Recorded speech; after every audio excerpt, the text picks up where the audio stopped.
Ini Harian Pajar bekerja sama dengan pajar.co.id menggelar diskusi virtual dengan tema New Normal Election. Ada 6 bahkan 7 pembicara yang tampil memberikan pandangannya dan semua sesuai dengan kapasitasnya. Saya kira saya sapa dulu satu persatu. Sudah bergabung bersama kita ada Pak Ketua KPU Sulawesi Selatan, Bapak Faisal Amir. Gimana kabar Pak Ketua? Baik. Terus ada Ketua DPD Partai Golkar Sulsel yang rencana sebentar akan bergabung. Ya. Kemudian ada Ketua DPD Partai Demokrat, Bapak Nikmatullah yang sudah ada di layar. Ada Pak Rektor UNM, Bapak Prof. Husain Syam, sudah bergabung juga bersama kita. Kemudian ada calon kontestan di Pilwalkot Makassar, kandidat petahana, Bapak Muhammad Ramdan Pomanto, juga sudah bergabung dengan kita. Kemudian ada Direktur Nurani Strategi, Bapak Nurmal Idrus, juga sudah bergabung dengan kita. Diskusi pembelajaran daring. Siapa yang lain? Dengan tema utama kita kemudian dari Partai Gerindra pada masa pandemi juga sudah bergabung Bapak Darmawan Samuin. Iya. Oke. Kemudian untuk peserta diskusi lain yang mengikuti live streaming di YouTube bisa sebentar ketika ingin bertanya mengajukan diri lewat chat dulu supaya tidak mengganggu jalannya diskusi. Nanti dipersilakan baru bisa bertanya. Ya, oke, mengawali diskusi hari ini, saya kira temanya sangat aktual. Bagaimana pelaksanaan pilkada serentak di tengah pandemi. Bagaimana tantangan, hambatan, dan sebagainya. Pertama dulu ke Ketua KPU Sulsel, Bapak Faisal Amir. Ini tentunya yang sangat punya peran paling besar sebagai penyelenggara. Yang menarik, sekarang ini sudah akan memasuki tahapan krusial untuk pilkada serentak. Di Sulsel ada 12 kabupaten kota.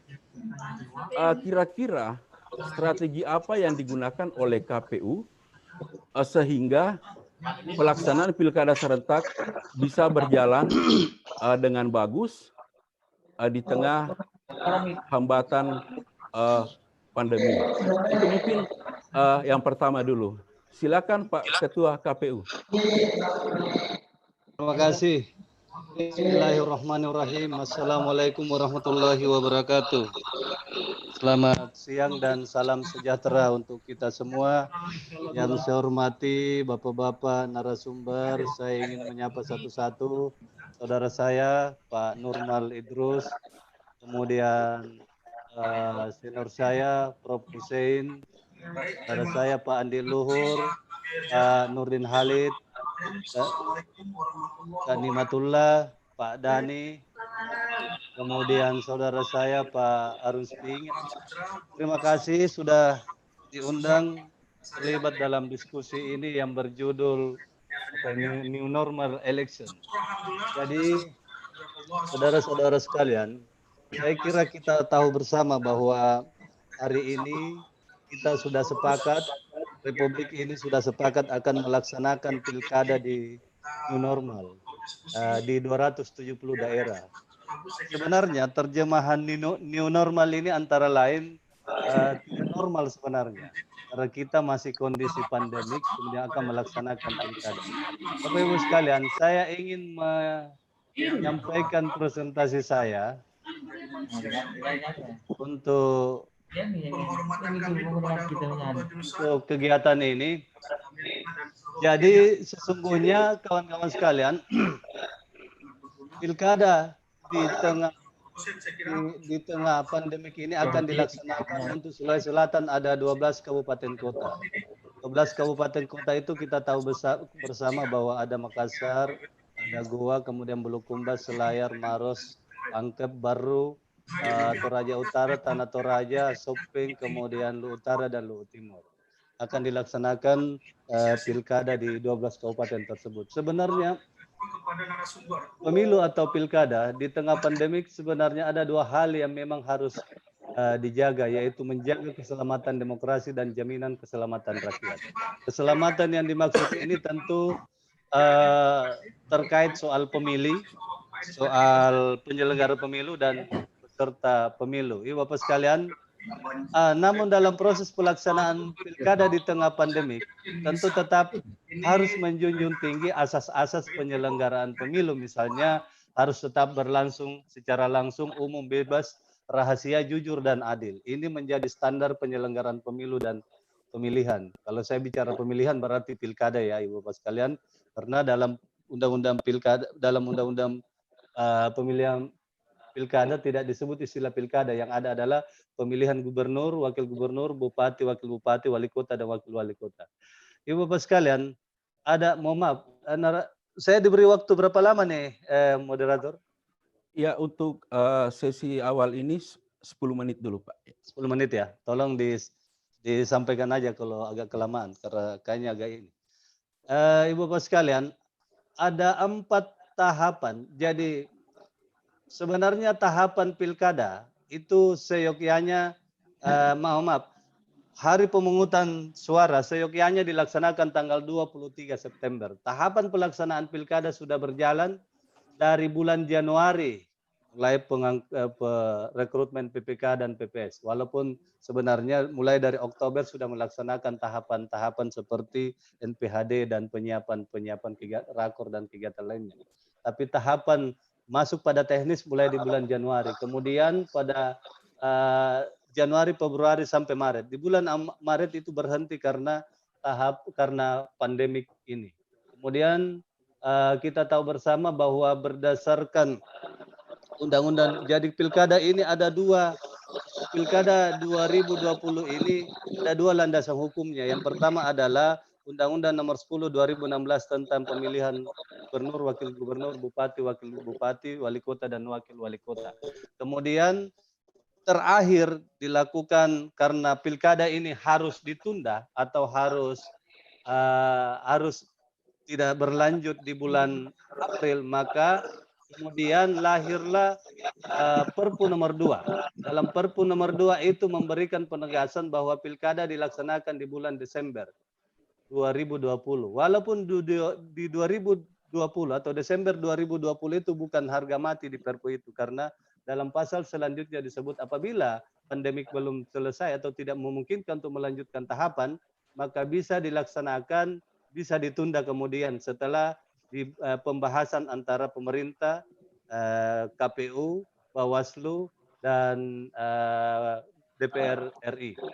Selanjutnya, Ibu Bapak sekalian, ada 4 tahapan yang tertunda dalam proses pelaksanaan pilkada yang baru-baru, yaitu pelantikan PPS, verifikasi faktual calon perseorangan. Untuk calon perseorangan di Sulawesi Selatan ada 2 kabupaten kota, yaitu Maros dan Selayar. Kemudian yang ketiga adalah rekrutmen PPDP. PPDP ini adalah petugas atau pantarlih yang akan melakukan pemutahiran data pemilih, petugas pemutahiran data pemilih. Kemudian pelaksanaan pemutahiran data pemilih. Pemutahiran data pemilih ini ada proses e-coklit yang yang akan dilaksanakan. Maaf, presentasi saya bisa dilihat dengan jelas ya? Iya, jelas Pak. Iya. Oh iya, iya, iya. Kemudian saya lanjut, Bapak sekalian.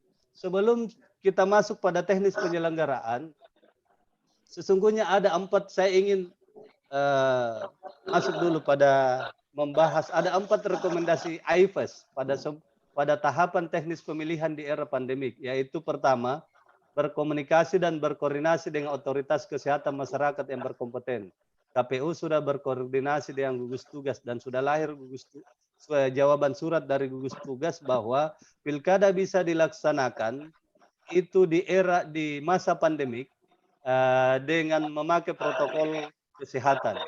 Karena sesungguhnya berdasarkan surat dari gugus tugas, masa pandemik ini akan berakhir, tidak jelas kapan akan berakhir. Tidak ada satu pihak pun yang mampu memastikan bahwa kapan akan berakhir masa pandemik ini. Kemudian yang kedua, mencegah dan mengurangi interaksi secara langsung antar individu. Berarti dalam proses pilkada pun itu menerapkan protokol kesehatan seperti mengurangi interaksi antara individu, menerapkan aturan jarak fisik yang aman, kebersihan pernapasan, penggunaan alat pelindung diri, dan jika memungkinkan mengadopsi alat dan mekanisme jarak jauh seperti yang kita lakukan hari ini, kita melakukan pertemuan dengan jarak jauh dengan memakai teknologi. Kemudian yang ketiga, mencegah dan mengurangi kontaminasi permukaan dan benda-benda yang digunakan secara umum. Menerapkan APD seperti masker wajah, kebersihan pernapasan, dan jika memungkinkan menerapkan mekanisme tanpa sentuhan. Jadi sedapat mungkin diterapkan tidak ada persentuhan antara orang per orang dan persentuhan dengan orang atau barang yang mudah terkontaminasi. Kemudian yang keempat, mencegah dan mengurangi terpaparnya orang-orang ke permukaan benda yang terkontaminasi, mendorong sanitasi tangan menggunakan sabun dan air mengalir atau larutan berbasis alkohol, mendorong semua yang hadir untuk tidak menyentuh daerah mulut, hidung, dan mata. Secara sering melakukan disinfeksi terhadap permukaan dan benda yang digunakan oleh banyak orang. Ini adalah standar yang kemudian direkomendasikan oleh AIFES untuk pelaksanaan kegiatan atau kegiatan penyelenggaraan pilkada di era pandemik. Selanjutnya, Bapak sekalian, saya ingin masuk pada tahapan. Berangkat dari protokol kesehatan yang kita pahami semua bahwa kita harus menjaga jarak seperti yang sudah disampaikan tadi, maka ada beberapa tahapan urgen di era pandemik ini, yaitu pelantikan pertama, menurut catatan saya, pelantikan dan bintek PPK, PPS, PPDP, dan KPPS. Pelantikan sampai hari ini tentu dalam sejarah pelantikan yang kami lakukan dalam penyelenggaraan pemilu belum pernah ada pelantikan virtual. Walaupun mungkin kalau misalnya KPU menerapkan aturan itu dengan membuat peraturan KPU, boleh saja kita pelantikan secara virtual. Tetapi bagaimana dengan bintek? Bintek ini adalah pelaksanaan kegiatan proses transformasi ilmu kepemiluan kepada penyelenggara pemilu secara langsung. Di situ banyak kegiatan-kegiatan simulasi. Sangat sulit untuk melaksanakan misalnya bintek secara virtual. Kalau pelantikan yang memungkinkan, tapi bintek, PPK, PPS, PPDP ini tugasnya akan melakukan e-coklik, pemutakhiran data pemilih. Dan KPPS yang akan melakukan pemungutan dan penghitungan suara. Pemungutan dan penghitungan suara di TPS sangat sulit untuk kami melatih KPPS secara virtual. Karena banyak hal yang harus memang disimulasi secara langsung. Dan itu disimulasi secara langsung saja berpotensi masih ada yang kesalahan. Apalagi kemudian kalau kita dilarang untuk melakukan pertemuan yang melibatkan banyak orang. Karena bintek yang kami laksanakan ini pasti melibatkan banyak orang. Di Sulawesi Selatan ini puluhan ribu, ada sekitar 8.000 TPS, kemudian berapa jumlah PPK, PPS, PPDP, dan KPPS yang akan berkumpul pada saat itu. Yang kedua, tahapan yang urgen dalam era pandemik adalah verifikasi faktual dukungan pasangan calon perseorangan. calon persorangan memang hanya 2 kabupaten, yaitu Selayar dan Maros. Tapi kita kita tetap menghitung 2 kabupaten tersebut sebagai suatu yang harus kita perlakukan secara sama. Maka dalam verifikasi faktual dukungan calon persorangan ini, Ibu Bapak sekalian, ada 2 metode sebenarnya yang dilakukan dalam verifikasi faktual calon persorangan. Yang pertama, mendatangi pemilih yang mendukung tersebut, memastikan apakah dia mendukung atau tidak. Maka tidak boleh tidak, harus ketemu langsung. Ini konsekuensinya berpotensi ketika kami mendatangi pemilih, ini berpotensi pemilih tidak mau menerima kami. Tidak mau menerima petugas PPS untuk datang di rumahnya karena itu tadi, situasi pandemik yang belum selesai. Kemudian yang kedua, selain mendatangi, kalau tidak ditemukan, maka dikomunikasikan dengan timnya untuk dikumpulkan. Dikumpulkan di satu tempat, kemudian didatangi oleh petugas PPS untuk melakukan verifikasi faktual. Itu 2 hal yang harus dilakukan. Kemudian pilihan lain yang ketiga, kalau tidak memungkinkan, itu bisa memakai dengan cara misalnya menggunakan IT. Misalnya dengan cara video call. Itu memungkinkan, tetapi itu cara ketiga. Mudah-mudahan dalam peraturan KPI yang akan lahir itu mengutamakan video call. Kemudian tahapan yang ketiga adalah coklit atau pencocokan dan penelitian data pemilih atau mutarli, pemutakhiran data pemilih. Tahapan ini harus tidak bisa dihindari pertemuan antara petugas PPDP dengan pemilih. Paling tidak PPDP akan mengunjungi setiap rumah untuk kemudian memastikan apakah orang tersebut masih bersyarat menjadi pemilih atau tidak. Maka tidak boleh dia tidak mendatangi rumah per rumah. Ini juga salah satu tahapan yang menurut kami sangat sulit. Kita menghindari physical distancing dan social distancing. Kemudian yang keempat adalah tahapan kampanye. Tahapan kampanye selama ini nyaris tidak ada yang tidak ketemu. Kalaupun nanti misalnya desainnya lebih bagus pada kampanye online, ya lawala bisawab, tetapi itu belum, ini saya kira satu situasi baru kalau kita akan mengarah pada kampanye online. Tetapi Bapak sekalian, harus diakui bahwa di Sulawesi Selatan ini tidak semua wilayah itu cukup untuk jaringan memakai handphone misalnya. Tidak semua orang memiliki misalnya kuota. Mohon maaf, saya mencoba sosialisasi di beberapa daerah di pemilih pemula, kami kesulitan karena mereka minta misalnya tambahan kuota dan seterusnya. Kampanye ini adalah pertemuan antara pasangan calon dengan pemilih. Dan ini tahapan yang sangat penting karena disinilah sebenarnya gagasan calon ditawarkan. Tidak banyak, bukan tidak banyak, masih banyak orang di antara kita, di antara pemilih di Sulsel misalnya, yang belum terbiasa dengan teknologi. Kalau kita akan mengarah pada kampanye teknologi, ini satu persoalan. Berapa persen kira-kira pemilih kita yang akan di-cover? Yang kelima adalah tahapan pemungutan dan penghitungan suara. Tahapan pemungutan dan penghitungan suara ini, terima atau tidak, untuk situasi sistem kepemiluan di Indonesia harus ketemu.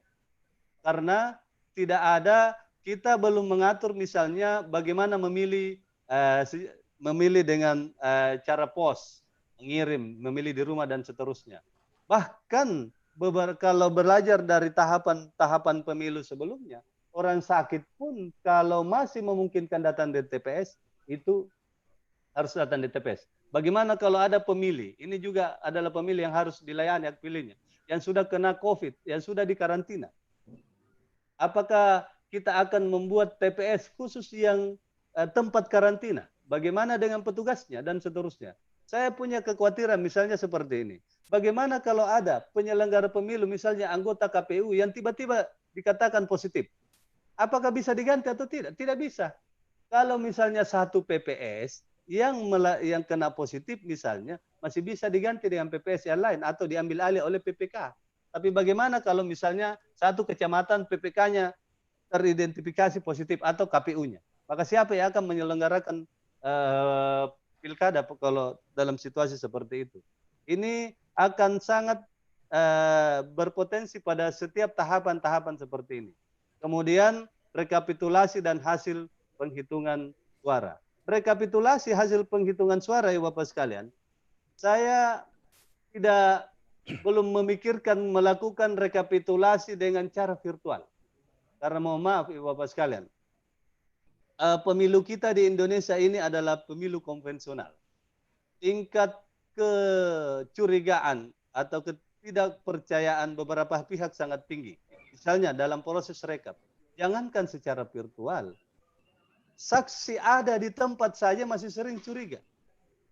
Kemudian sudah ada KPU misalnya, sudah ada Bawaslu, masih dicurigai. Kemudian sudah ada saksi, masih dicurigai. Maka menurut saya, untuk melaksanakan rekapitulasi penghitungan suara tidak bisa dihindari pertemuan melibatkan banyak orang. Karena misalnya untuk satu pasangan calon, kalau misalnya satu pasangan calon itu membawa 2 orang saksinya saja dalam rekapitulasi, maka ketika misalnya ada 4 pasangan calon, maka itu akan ada 8 orang. Kemudian ada lagi KPU, Ya, bisa ada lagi dan Bawaslu dan seterusnya. dipadatkan, Pak. Ya, saya ini mencoba mempadat-padatkan. Ya. Kemudian ya Bapak sekalian, terakhir, karena waktunya sudah rinci. Karena itu, sebagaimana hasil kesepakatan DPR, KPU dan pemerintah, dan hasil penyampaian gugus tugas, maka pelaksanaan pilkada harus dilaksanakan dengan memakai protokol kesehatan. Protokol kesehatan tentu berkonsekuensi pada penambahan anggaran pilkada. Penambahan anggaran pilkada tentu akan menyiapkan APD seperti masker, alat hand sanitizer, disinfektan dan seterusnya. Bahkan kami diminta untuk melakukan rapid test setiap tahapan dan seterusnya. Maka setelah kami hitung-hitung, kalau mau dimaksimalkan penggunaan anggaran dengan memakai protap kesehatan, penggunaan anggaran pilkada, maka saya memperkirakan anggaran yang diperlukan akan bertambah kurang lebih 30% sampai 40% dari tahapan dari anggaran yang ada. Misalnya, kita siapkan masker untuk semua pemilih, maka pemilih kali 5.000, misalnya masker satu itu 5.000 dan seterusnya, maka itu akan berdampak pada penambahan anggaran yang luar biasa. Nah, maka saya kira ini akan berpengaruh pada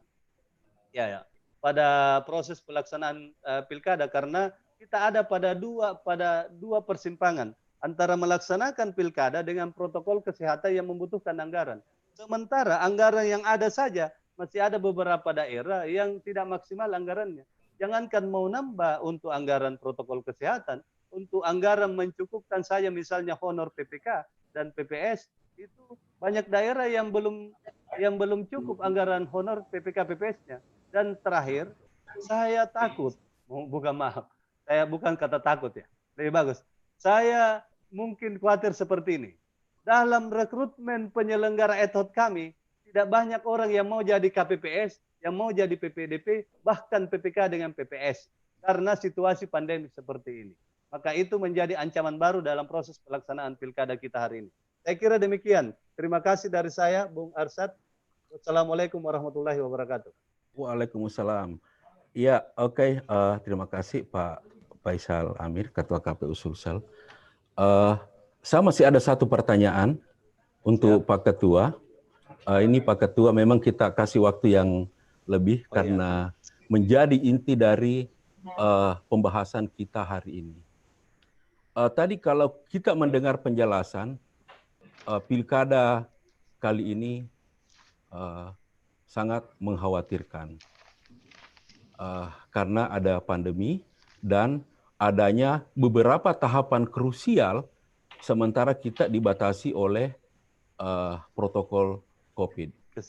Dari sisi anggaran tadi sudah dijawab, tapi bagaimana KPU bisa meyakinkan pemilih, karena ini menjadi kekhawatiran banyak orang, pemilih akan mengalami penurunan, warga tidak bergairah karena kita di masa pandemi. Sementara sosialisasi sangat terbatas. Ini mungkin ada kiat khusus dari KPU supaya pemilih ini tetap mau datang ke TPS nantinya. Silakan, Pak. Terima kasih, Bung Arsad. Saya memang ya ini memang menjadi diskusi di kami hari ini karena terserang itu menjadi perbincangan kami. Kalau target kami untuk pilkada ini mencapai 78%, terserang ya saya sampaikan bahwa untuk 78% itu rasa-rasanya sesuatu hal yang tidak bisa lagi menjadi target yang kami yakini. Karena dengan situasi pandemi seperti ini akan berpengaruh saya kira pada partisipasi pemilih. Bagaimana jangankan untuk datang ke TPS, untuk didatangi saja rumahnya untuk dicokli, ini akan mengalami kesulitan dan beberapa hal lain. Maka menurut saya dalam proses pelaksanaan pilkada ini akan berpengaruh memang pada proses partisipasi pemilih. Kalau belajar dari beberapa negara yang melaksanakan pemilu di era pandemik ini, hanya satu negara yang bisa meningkatkan partisipasi pemilihnya, itu pun dengan menggunakan meningkatkan anggaran yang luar biasa, yaitu Korea Selatan. Beberapa negara yang lain yang melaksanakan pemilu dan pemilihan lokal itu semua turun. Bahkan ada negara yang sampai 10% partisipasi pemilihnya. Kalau di Korea Selatan sih bertambah. Tetapi untuk Sulsel ini, beberapa misalnya di Kota Makassar, karena Kota Makassar ini adalah zona merah dalam kategori COVID, maka kami juga punya praduga yang seperti itu, bahwa kita tidak bisa berharap banyak partisipasi pemilih di Makassar akan tinggi dengan situasi itu. Walaupun kita tetap berupaya selaku penyelenggara pemilu untuk mengajak masyarakat untuk datang ke TPS, untuk memastikan dirinya terdaftar dalam data pemilih, untuk kemudian ikut berpartisipasi dalam proses kampanye dan seterusnya. Kita tetap akan melakukan kegiatan itu dan tetap akan berupaya maksimal meningkatkan partisipasi pemilih. Namun kami sadari bahwa dalam situasi COVID seperti ini, jangankan datang ke TPS, ruang-ruang publik saja ini sangat sunyi, mal sangat sunyi. Itu bukan karena tidak dibuka, misalnya ada beberapa yang sudah dibuka, tetapi memang karena orang tidak mau datang. Pada saat pada saat Idul Fitri yang baru-baru, orang memang ada beberapa yang sudah Idul Fitri di masjid, tetapi banyak orang yang tidak mau datang. Ya, contoh kalau saya bisa mencontoh ya saya sendiri waktu Idul Fitri itu Idul Fitri di rumah. Walaupun masjid di samping rumah saya, di kompleks rumah saya itu tetap melaksanakan Idul Fitri. Ini pertanda bahwa masih ada kekhawatiran masyarakat untuk datang di tempat-tempat yang kerumunan atau tempat-tempat berkumpul. Dan TPS ini tempat berkumpul. Bapak sekalian, yang saya sampaikan tadi ini adalah data-data di mana masih penyiapan atau penambahan anggaran lebih pada anggaran protokol kesehatan. Belum lagi kalau kita ingin TPS diperbanyak karena kita menginginkan pemilih semakin berkurang di TPS. Kalau itu dilakukan, maka bisa saya pastikan bahwa TPS akan bertambah 100%. Kalau bertambah 100%, maka memungkinkan anggaran pilkada akan meningkat sampai 50%. Dan itu hal yang menurut saya agak sulit. Kami berharap sebenarnya kalau ada tambahan anggaran dibebankan ke APBN, karena ini adalah keinginan para pengambil keputusan di tingkat pusat, maka mudah-mudahan disiapkan di anggaran APBN. Tetapi tentu kami di KPU akan berusaha keras bagaimana caranya pemilih masih tetap optimis untuk datang memilih dan memastikan bahwa pemilih ini aman kalau datang ke TPS untuk memilih. Saya kira demikian, Bung Arsad. Terima kasih. Ya, terima kasih Pak Faisal Amir. Saya berharap Pak Ketua tetap bergabung bersama kita. Siap.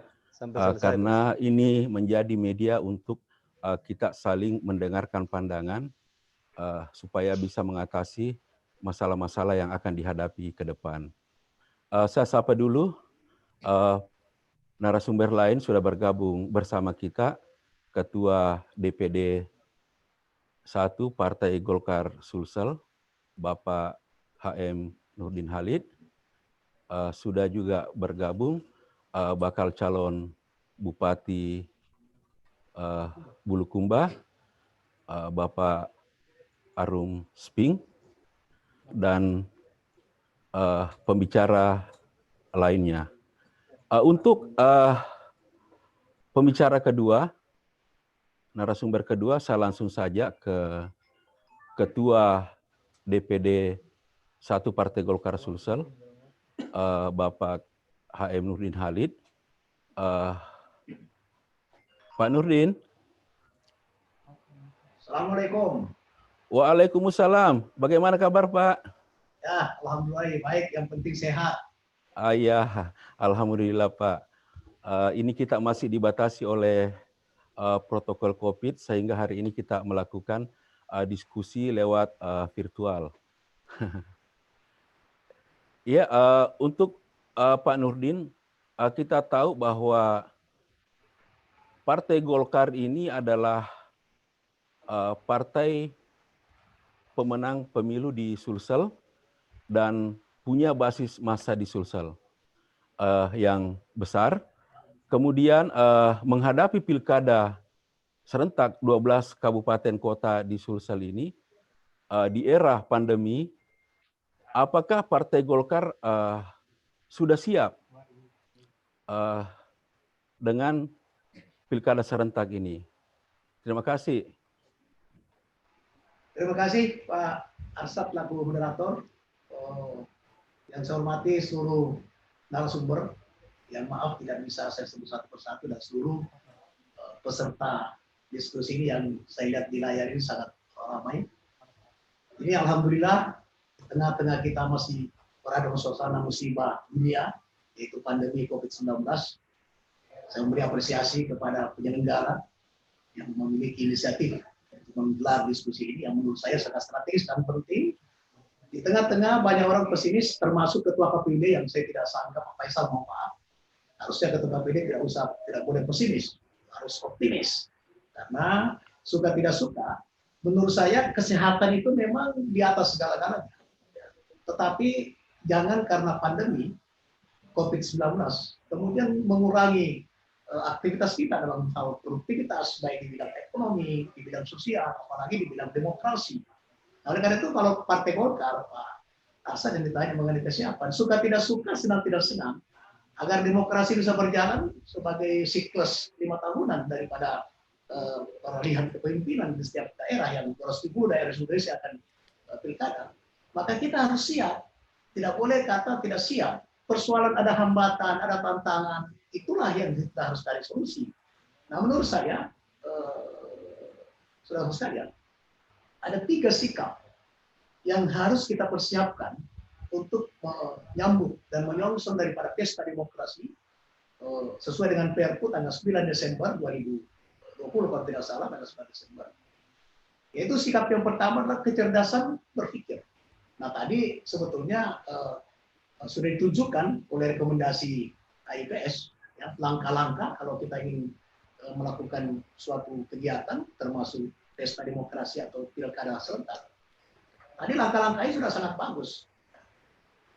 Yang kedua adalah perlunya kita kearifan dalam bertindak dan berperilaku. Maksud saya, apa yang dikatakan Presiden bahwa kita harus hidup berdampingan dengan pandemi, itu tidak mengandung makna bahwa kita harus bersahabat dengan pandemi COVID-19. Tapi kita melawan pandemi COVID-19 ini dengan menggunakan kecerdasan berpikir, kearifan bertindak, yaitu bahwa kita harus mematuhi dan taat terhadap protokol kesehatan. Jangan karena faktor jarak, ruang, dan waktu, kemudian mengurangi produktivitas kita. Oleh karena itu, kenapa sekarang pemerintah sudah mulai menerapkan new normal, kehidupan baru. Oleh karena itu, kecerdasan berpikir, kemudian kearifan bertindak, kearifan dalam berperilaku, kita harus merubah pola hidup, merubah pola makan misalnya dan sebagainya.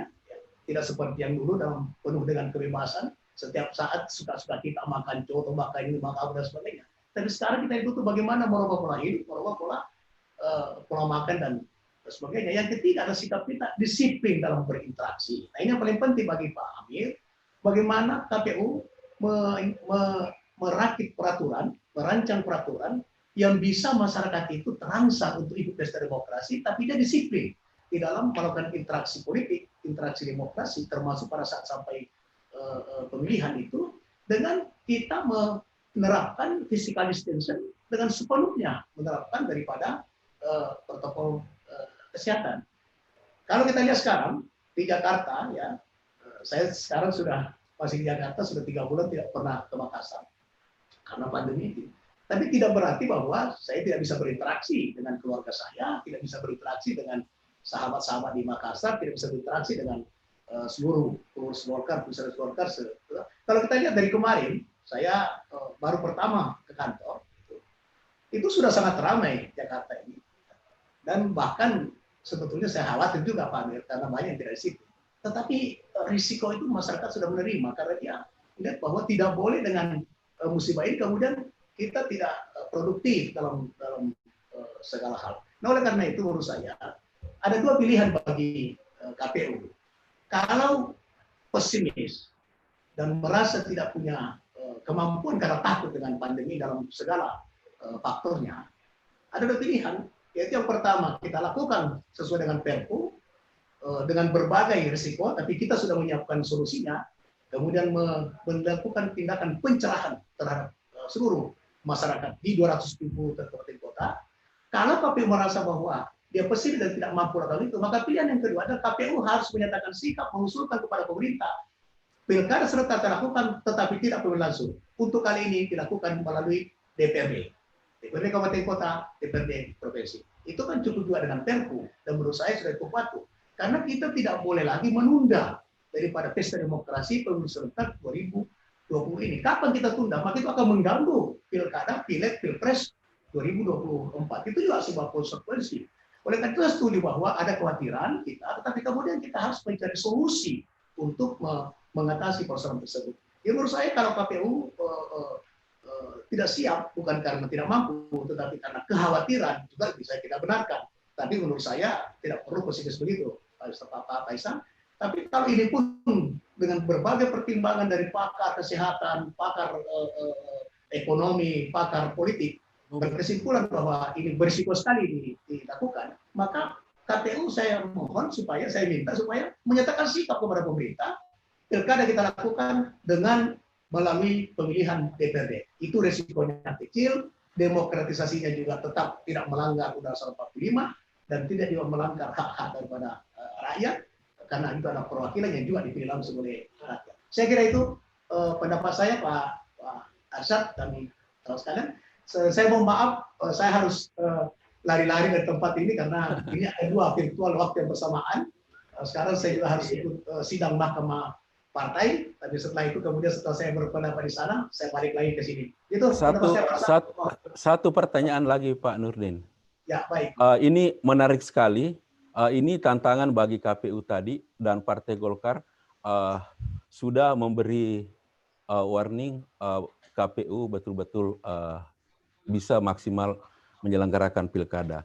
Khusus untuk Partai Golkar sendiri, Pak Nurdin, terkait dengan targetnya di pilkada serentak khusus di Sulsel ini, sementara kita melihat bahwa sejauh ini Golkar juga masih melakukan menjalin koalisi dengan partai lain.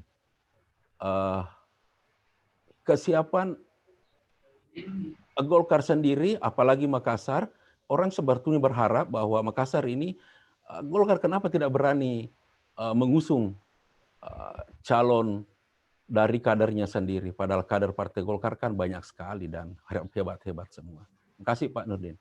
Ya, jadi kalau ditanya soal kesiapan, selama pandemi ini, saya sudah melakukan konsolidasi itu 3 kali melalui rapat virtual dengan seluruh DPD 2 se-Selatan, baik itu pilkada maupun tidak itu pilkada, karena kami membangun sebuah sistem, sebuah kebersamaan di Partai Golkar, sekalipun tidak daerahnya tidak pilkada, tetapi dia tidak boleh diam di dalam membantu daripada daerah yang itu ada. Karena kita lihat secara geografis sebetulnya kan misalnya Makassar, maka semua daerah itu ada masyarakatnya di Makassar. Seluruh Golkar ada masyarakatnya di Makassar. Seluruh bupati ada masyarakatnya di Makassar. Contoh seperti itu. Begitupun di Makassar ada keluarganya di daerah. Sehingga saya membangun sebuah kebersamaan, kegotong royongan daripada Partai Golkar. Saya sudah 3 kali Pak Arsad di dalam protokol. Nah sekarang pun ini Golkar hari ini mulai dari kemarin tanggal 1 kita menggelar rakornis untuk pemenangan berlangsung 6 hari ini rakornisnya Partai Golkar. Sehingga kalau ditanyakan soal kesiapan Golkar, ada pandemi tidak ada pandemi, insya Allah Golkar siap dan kita telah menetapkan target untuk selesai 70%. Mohon maaf Pak Nimatullah, Golkar telah menetapkan few persen dan mungkin bisa 80%. Dalam perkiraan saya saja, yang mohon maaf, sekarang ini mungkin ada 4 daerah boleh dikata sudah menang sebelum bertanding. Nah, kira-kira seperti itu. Kemudian tanya soal Makassar, politik itu sangat dinamis, ya politik itu idealisme, politik itu seni, dan politik itu kepentingan.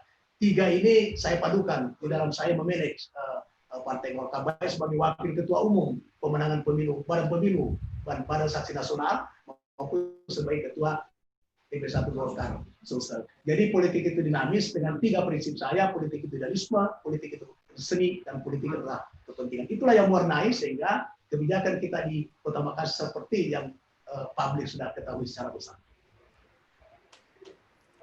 Ya, terima kasih Pak Nurdin sudah memberikan gambaran seperti apa sikap dan strategi Golkar menghadapi pemilu di masa pandemi. Selanjutnya saya ke Pak Nikmatullah, Ketua DPD Partai Demokrat Sulawesi Selatan. Karena tadi dari partai politik, sekarang saya ke partai politik lagi.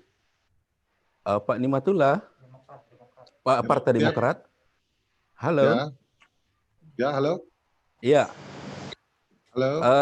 Ya, bagus Pak. Sudah kedengaran. Ya, pertanyaannya Pak, Partai Demokrat Sulsel, di Sulsel ini kan partai besar juga. Tidak jauh beda dengan partai besar lainnya. Tapi ada kekhawatiran Partai Demokrat selalu terlambat, dianggap terlambat bersikap atau bergerak di pilkada serentak ini. Sehingga tidak jelas siapa yang akan betul-betul dipersiapkan untuk menjadi pimpinan atau calon kepala daerah, baik bupati maupun wali kota. Seperti apa Partai Demokrat menanggapi itu? Baik, Assalamualaikum warahmatullahi wabarakatuh. Waalaikumsalam. Mohon maaf lahir batin karena masih suasana lebaran. Lebih khusus kepada beberapa teman-teman senior, ada Pak Rektor, ada Pak Kakanda Nurdin Halid. Baik, saya kira kami di Demokrat tidak terjebak oleh permainan opini. Maksud saya begini, pilkada ini kan kita mencari pemimpin.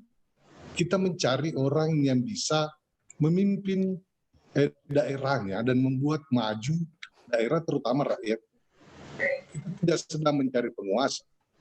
Sehingga terburu-buru menurut saya itu indikasi sebenarnya bukan itu yang kita tuju. Lebih kepada target bagaimana mendildilkan kekuasaan. Nah, di kami di Demokrat tidak dalam tren itu. Sehingga kalau dianggap lambat, sebenarnya tidak ada yang terlambat. Pertanyaan hari ini tidak ada orang yang memperkirakan tahun lalu bahwa hari ini akan ada virus corona. Sehingga per hari ini semua kandidat pada posisi MC0. Nah sekarang pertanyaannya siapa yang terlambat dan siapa yang terlalu cepat. Nah kami itu soalnya. Menyangkut kesiapan kami sangat siap. Kami punya peta di 12 kabupaten yang mau pilkada ini sangat detail. Dan harus diingat, bahwa untuk pilkada Makassar secara tradisi, sudah 3 kali pilkada di Kota Makassar kami pemenangnya. Sehingga kami memang tidak akan mau buru-buru kalau di Makassar. Kami mau lihat petanya secara baik, kami mau deteksi kandidatnya, apakah serius apalagi membangun daerah ini secara baik, bukan hanya mau berkuasa, mau macam-macam lah, sehingga kota ini jadi terbengkalai. Itu pertimbangan serius kami, mengapa kami sedikit agak kelihatan lambat, karena memang kami banyak hal yang kami pertimbangkan dalam mengusung seseorang. Tetapi fakta pilkada tahun 2000 yang lalu, putaran yang lalu yang 11 kabupaten di luar Makassar yang kota kosong, kami menang di 9 kabupaten. Nah, itu contoh. Misalnya kalau orang bilang kami selalu terlambat, tidak pernah kami terlambat, kami tidak pernah tertinggal satu kabupaten pun. Nah, itu soal-soal yang penting. Tapi yang saya mau ingatkan kepada kita semua adalah bahwa adalah menjadi kewajiban moral kita semua mendorong pilkada ini melahirkan pemimpin yang baik. Sudah capek kita melihat banyak kepala daerah yang hanya jadi penguasa di daerahnya, tidak mengurus secara serius daerahnya, dan bahkan cenderung membuat rakyatnya seperti kehilangan harapan. Nah, soal-soal ini yang seharusnya mengganggu kita. Apakah benar kita ini mau pilkada, apalagi dalam konteks partai politik, karena memang kita mau cari pemimpin. Jangan sampai kita hanya mau membagian dari kekuasaan. Nah, hal-hal seperti itu yang menurut kami, ya kalau kami serius mendiskusikan, membicarakan soal itu, sehingga memang ya kami agak pelan-pelan, tidak juga bilang terlambat, tapi agak pelan-pelan. Karena mengapa? Karena terburu-buru. Menurut saya itu tidak pas. Berapa banyak kandidat yang tahun lalu di Makassar misalnya lebih 20 yang launching. Faktanya hari ini mari kita lihat. Kira-kira masih ada yang tersisa 4 atau 3, enggak lagi. Nah, apa kita mau sebagai partai politik ikut dalam akrobat itu? Oh, enggak. Bagi saya itu sama sekali tidak menjadi prioritas. Saya kira itu beberapa hal pertama yang saya mau sampaikan untuk kesempatan diskusi kita. Terima kasih Pak Arsyad. Selamat Ki. Ya, terima kasih. Tadi sudah sangat jelas sikap Partai Demokrat yang sudah menepis wacana bahwa partai ini telat mempersiapkan, padahal sebetulnya sudah sangat siap menjelang pilkada serentak. Selanjutnya, hari ini kita banyak narasumber. Saya beralih dulu ke Partai Gerindra. Sudah bersiap Bapak Darmo Wangsa. Mungkin pertanyaannya, halo. Mungkin pertanyaannya tidak jauh beda dengan partai politik lainnya terkait dengan kesiapan menghadapi pilkada serentak. Silakan. Silakan. Gimana ini? Dari suaranya. Halo? Halo. Ya, mohon diulang pertanyaannya Pak. Iya, pertanyaannya tidak jauh beda dengan narasumber dari partai politik tadi, berkaitan dengan kesiapan Partai Gerindra sendiri menghadapi pilkada serentak ini. Apalagi partai ini juga sudah melahirkan kader-kader terbaiknya, dan seperti apa sikap Gerindra sendiri, Pak? Ya. Halo. Halo, Pak.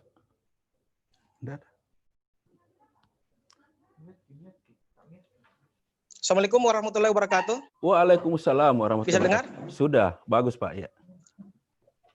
Baik. Iya, makasih para pembicara yang saya hormati, peserta seminar yang saya sangat berbahagia. Terkait dengan kesiapan Partai Gerindra,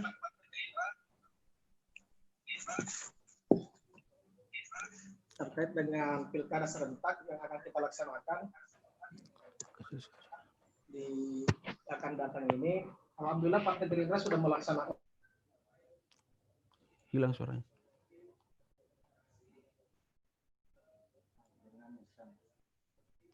Hilang.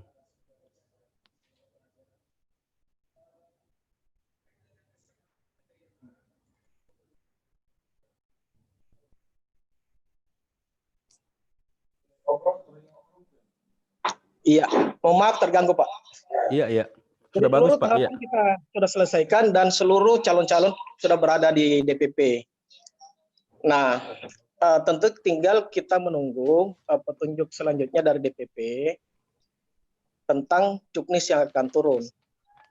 Dan saya rasa kita di Gerindra sangat siap untuk melaksanakan apapun keputusan KPU pusat yang akan diputuskan nanti ke depan. Kalau memang pilkada serentak akan dilaksanakan Desember nanti, ya tentu kita mau tidak mau, siap tidak siap, kita harus siap. Dan saya rasa seluruh kader Gerindra di seluruh Sulawesi Selatan 12 kabupaten kota akan siap melaksanakan ini semua. Selanjutnya saya ingin tambahkan sedikit terkait dengan apa yang dibahas selama ini, terkait dengan apa yang kita bicarakan, election di tengah pandemi. Saya ingin mengingatkan dan sekaligus ingin memberikan saran Pak kepada KPU bahwa saya ingin mengungkap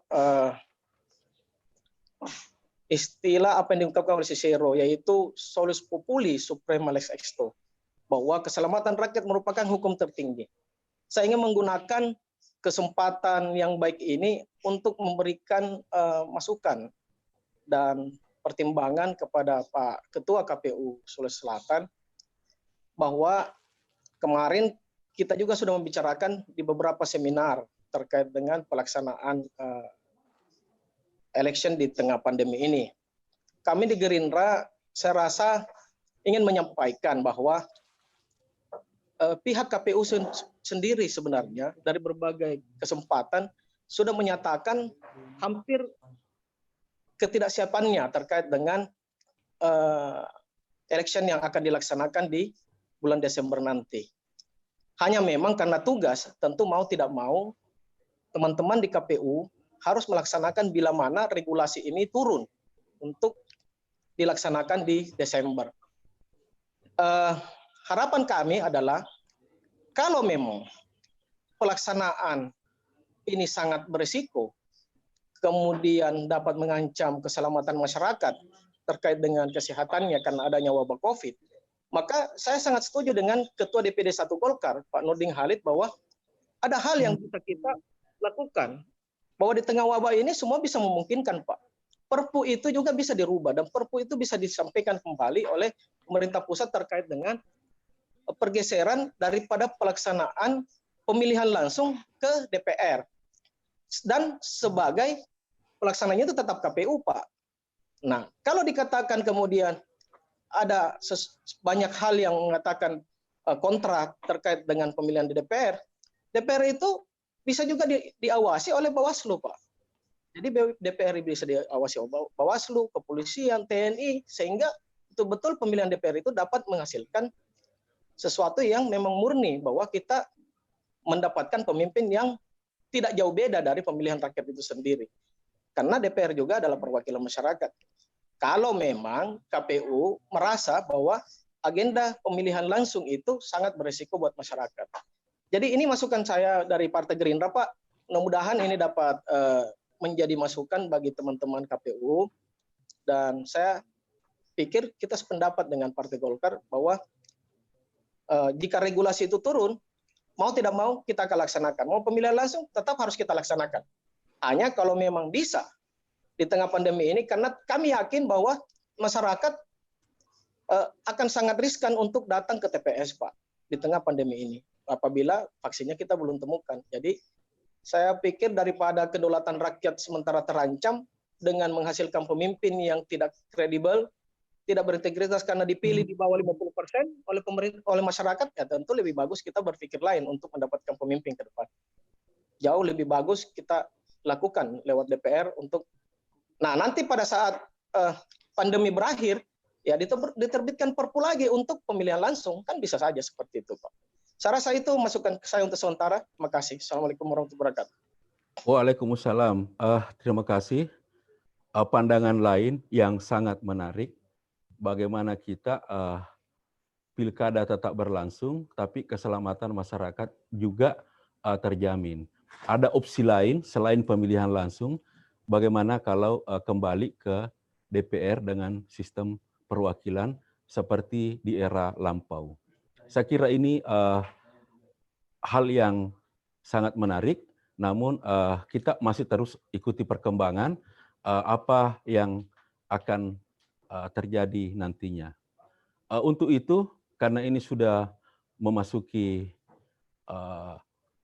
partai politik, sekarang kita ke bakal calon dulu. Yang pertama mungkin Pak Muhammad Ramdan Pomanto sudah hadir bersama kita dari tadi sebagai bakal calon Wali Kota Makassar. Saya sebut bakal calon karena sejauh ini belum ada calon, kemudian kita juga belum tahu apakah sudah ada pasangan resmi, kemudian sudah ada partai. Dan bukan petahana, Pak Arsad. Bukan petahana, Pak Arsad. Iya. Oh iya, karena ada tidak berkuasa. Ya, tidak berkuasa. Iya. Mohon maaf Pak, tapi saya tetap menyebutnya petahana karena belum ada wali kota yang tetap setelah periode Bapak berakhir. Semuanya adalah penjabat. Oke, mungkin pertanyaannya ke situ tadi Pak Dani, ini kan bakal calon juga dibatasi ruang-ruang sosialisasi karena adanya COVID. Bagaimana Pak Dani menyikapi ini supaya tetap bisa bersosialisasi dengan masyarakat?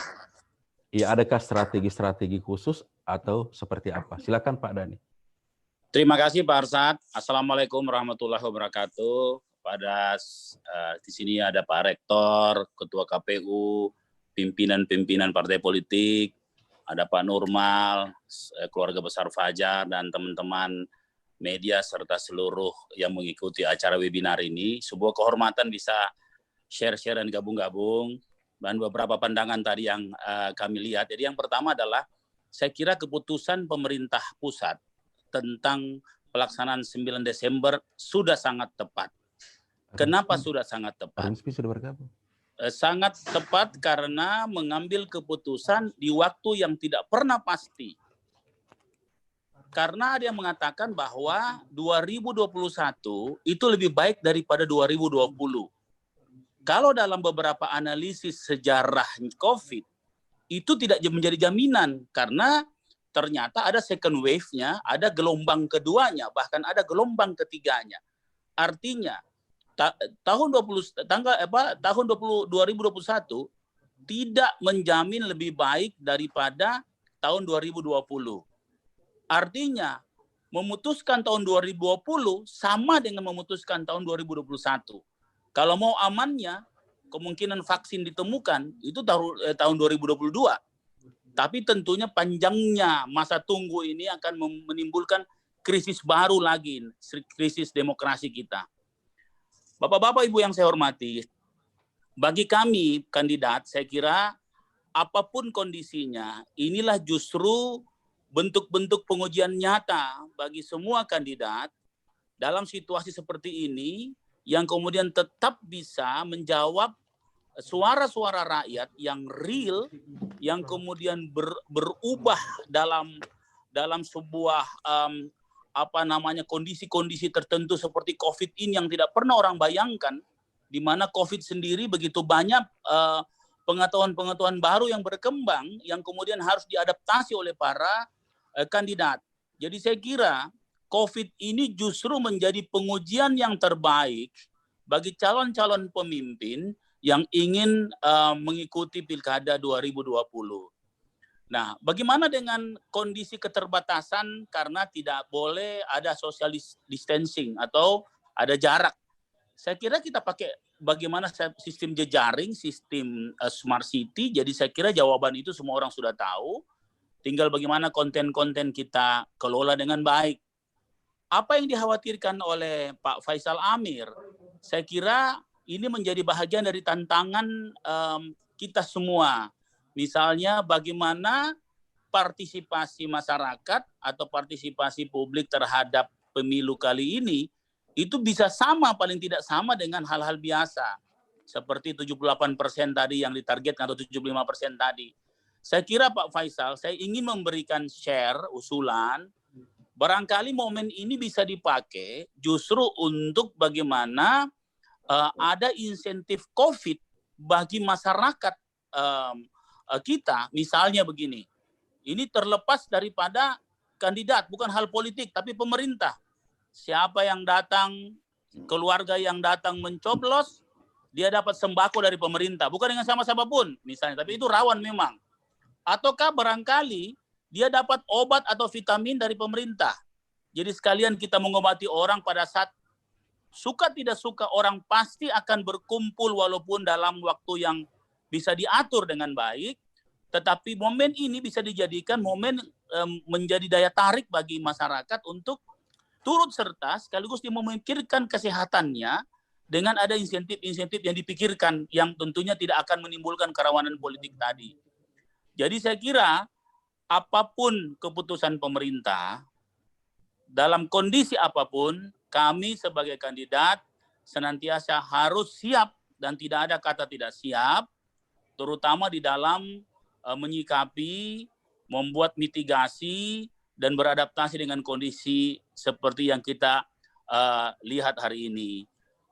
Tentang ide pemilihan di DPR, saya kira ini juga bahagian daripada ide-ide yang perlu juga dipikirkan, tetapi saya pikir dalam beberapa narasi-narasi para tokoh-tokoh politik nasional, kalau kita bicara tentang DPR, itu kadang-kadang dianggap sebagai sebuah stigma mundur. Nah, sehingga supaya kita lebih efektif, bagaimana kita memikirkan tetap pemilihan langsung dengan cara-cara yang cerdas, dengan cara-cara yang solid dengan masyarakat, dengan semua pihak, dan dengan cara-cara yang simple. Karena orang sekarang senang berpikir simple. Karena sekarang situasi sudah semakin sulit, ya, semakin sulit. Sehingga itulah kondisi hari ini yang harus kita semua menyesuaikan, baik KPU, baik kandidat, baik partai politik, baik kita semua. Saya kira demikian Pak Arsyad.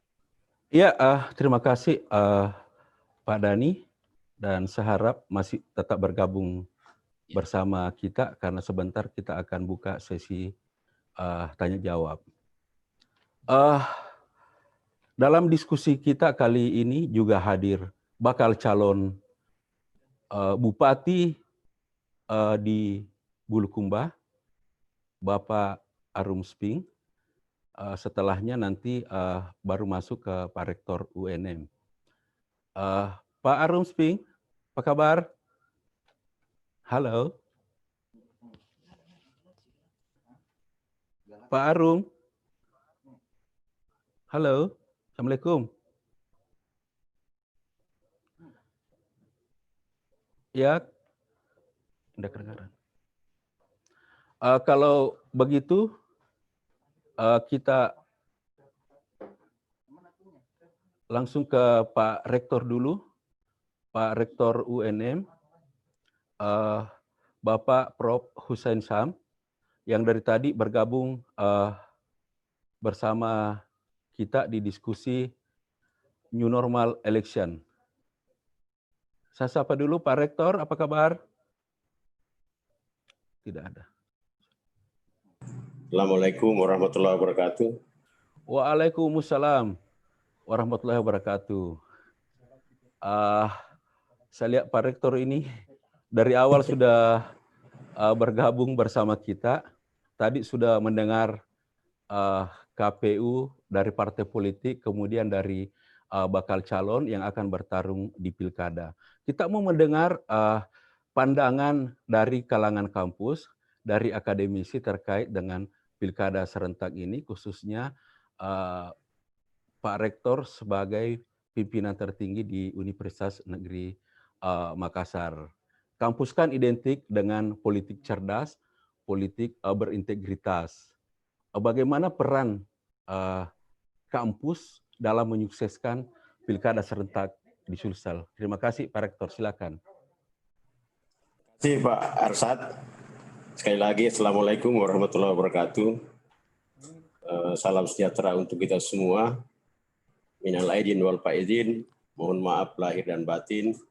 Yang saya hormati tentu saja para senior, ada Pak Dani Pomanto, ada Pak Nimatullah, ada Pak Faisal,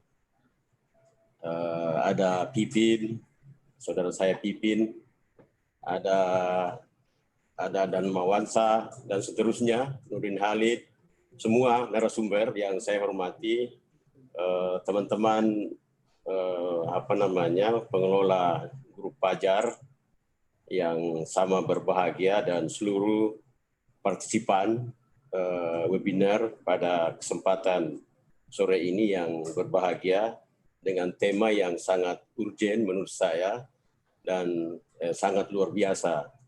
Tentu dibutuhkan pikiran-pikiran cerdas dari kita semua kalangan agar roda pemerintahan ini tidak lalu kemudian berhenti, atau paling tidak melahirkan sebuah kepemimpinan yang menurut kita ya dapat kita yakini bisa membawa kesejahteraan bagi masyarakat. Bapak dan Ibu yang saya hormati, hadirin yang berbahagia, tawaran sebelum saya bersikap tentang dunia pendidikan sebagai bagian dari masyarakat untuk menyikapi proses pilkada, saya ingin mengatakan bahwa pemilihan di era kehidupan normal baru yang dipaksa oleh pandemi COVID-19, yang oleh KPU Pusat bersama pemerintah telah menetapkan 9 Desember, adalah sepakat dengan Pak Dani, sepakat dengan semua bahwa KPU Sulsel itu tidak boleh ada kata pesimis. Ya, kalau kita mengatakan bahwa kehidupan normal baru dengan tawaran tatanan kehidupan baru pula, kita beruntung. Kita masih harus beruntung karena pandemi COVID-19 ini, Bapak dan Ibu yang saya hormati, itu sudah jelas karakteristiknya, sudah jelas perilakunya. Jangan berkumpul, penyebarannya itu bersifat cepat, maka disebut pandemi, itu melalui mulut, melalui hidung, dan melalui mata. Karena itu, ya kita gunakan protokol, Pak Faisal, protokol kesehatan yang sudah ditetapkan, sehingga tidak ada kata pesimis di situ. Harus bisa jalan. Bapak harus mencoba berpikir tentang layanan masyarakat. Sebut saja Makassar sebagai bagian dari tempat kita berinteraksi. Kita tidak pernah mendapatkan layanan yang sempurna dari pemerintah karena PNJS, pejabat sementara. Sementara itu tetap sementara, Pak, namanya. Tidak definitif. Kenapa? Kalau kita selalu berbicara tentang pandemi lalu kita tidak berani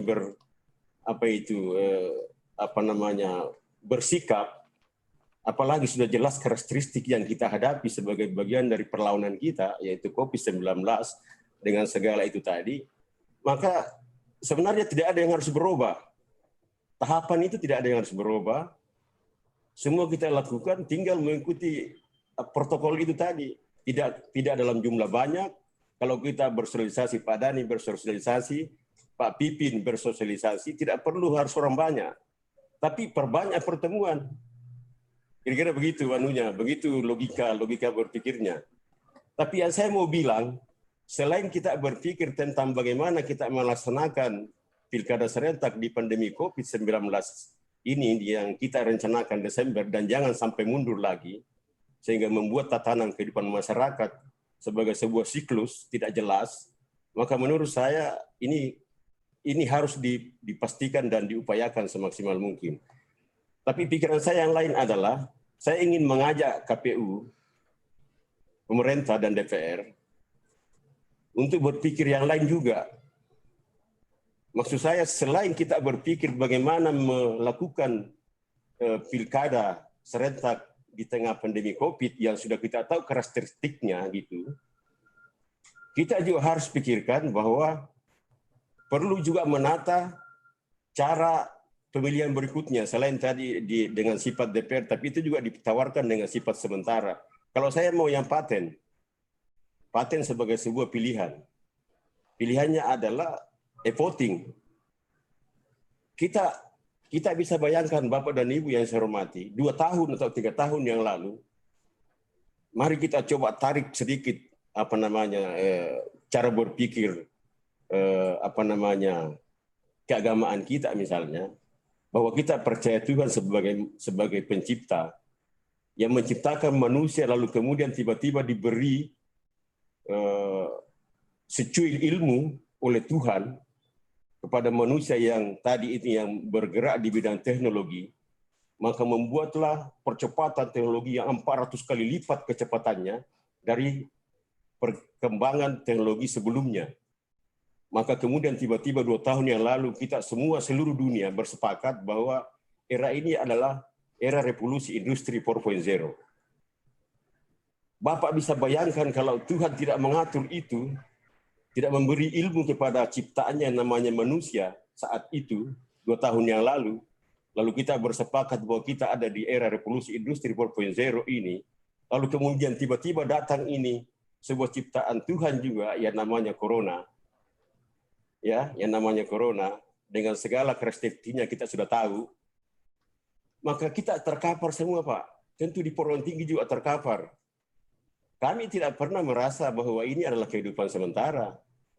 Tidak pernah perguruan tinggi atau UNM itu mengatakan bahwa ini adalah abnormal, tapi semua normal. Tapi sebuah normal baru yang menjadi tawaran karena dipaksa. Kita dipaksa. Indonesia itu kalau dipaksa bisa.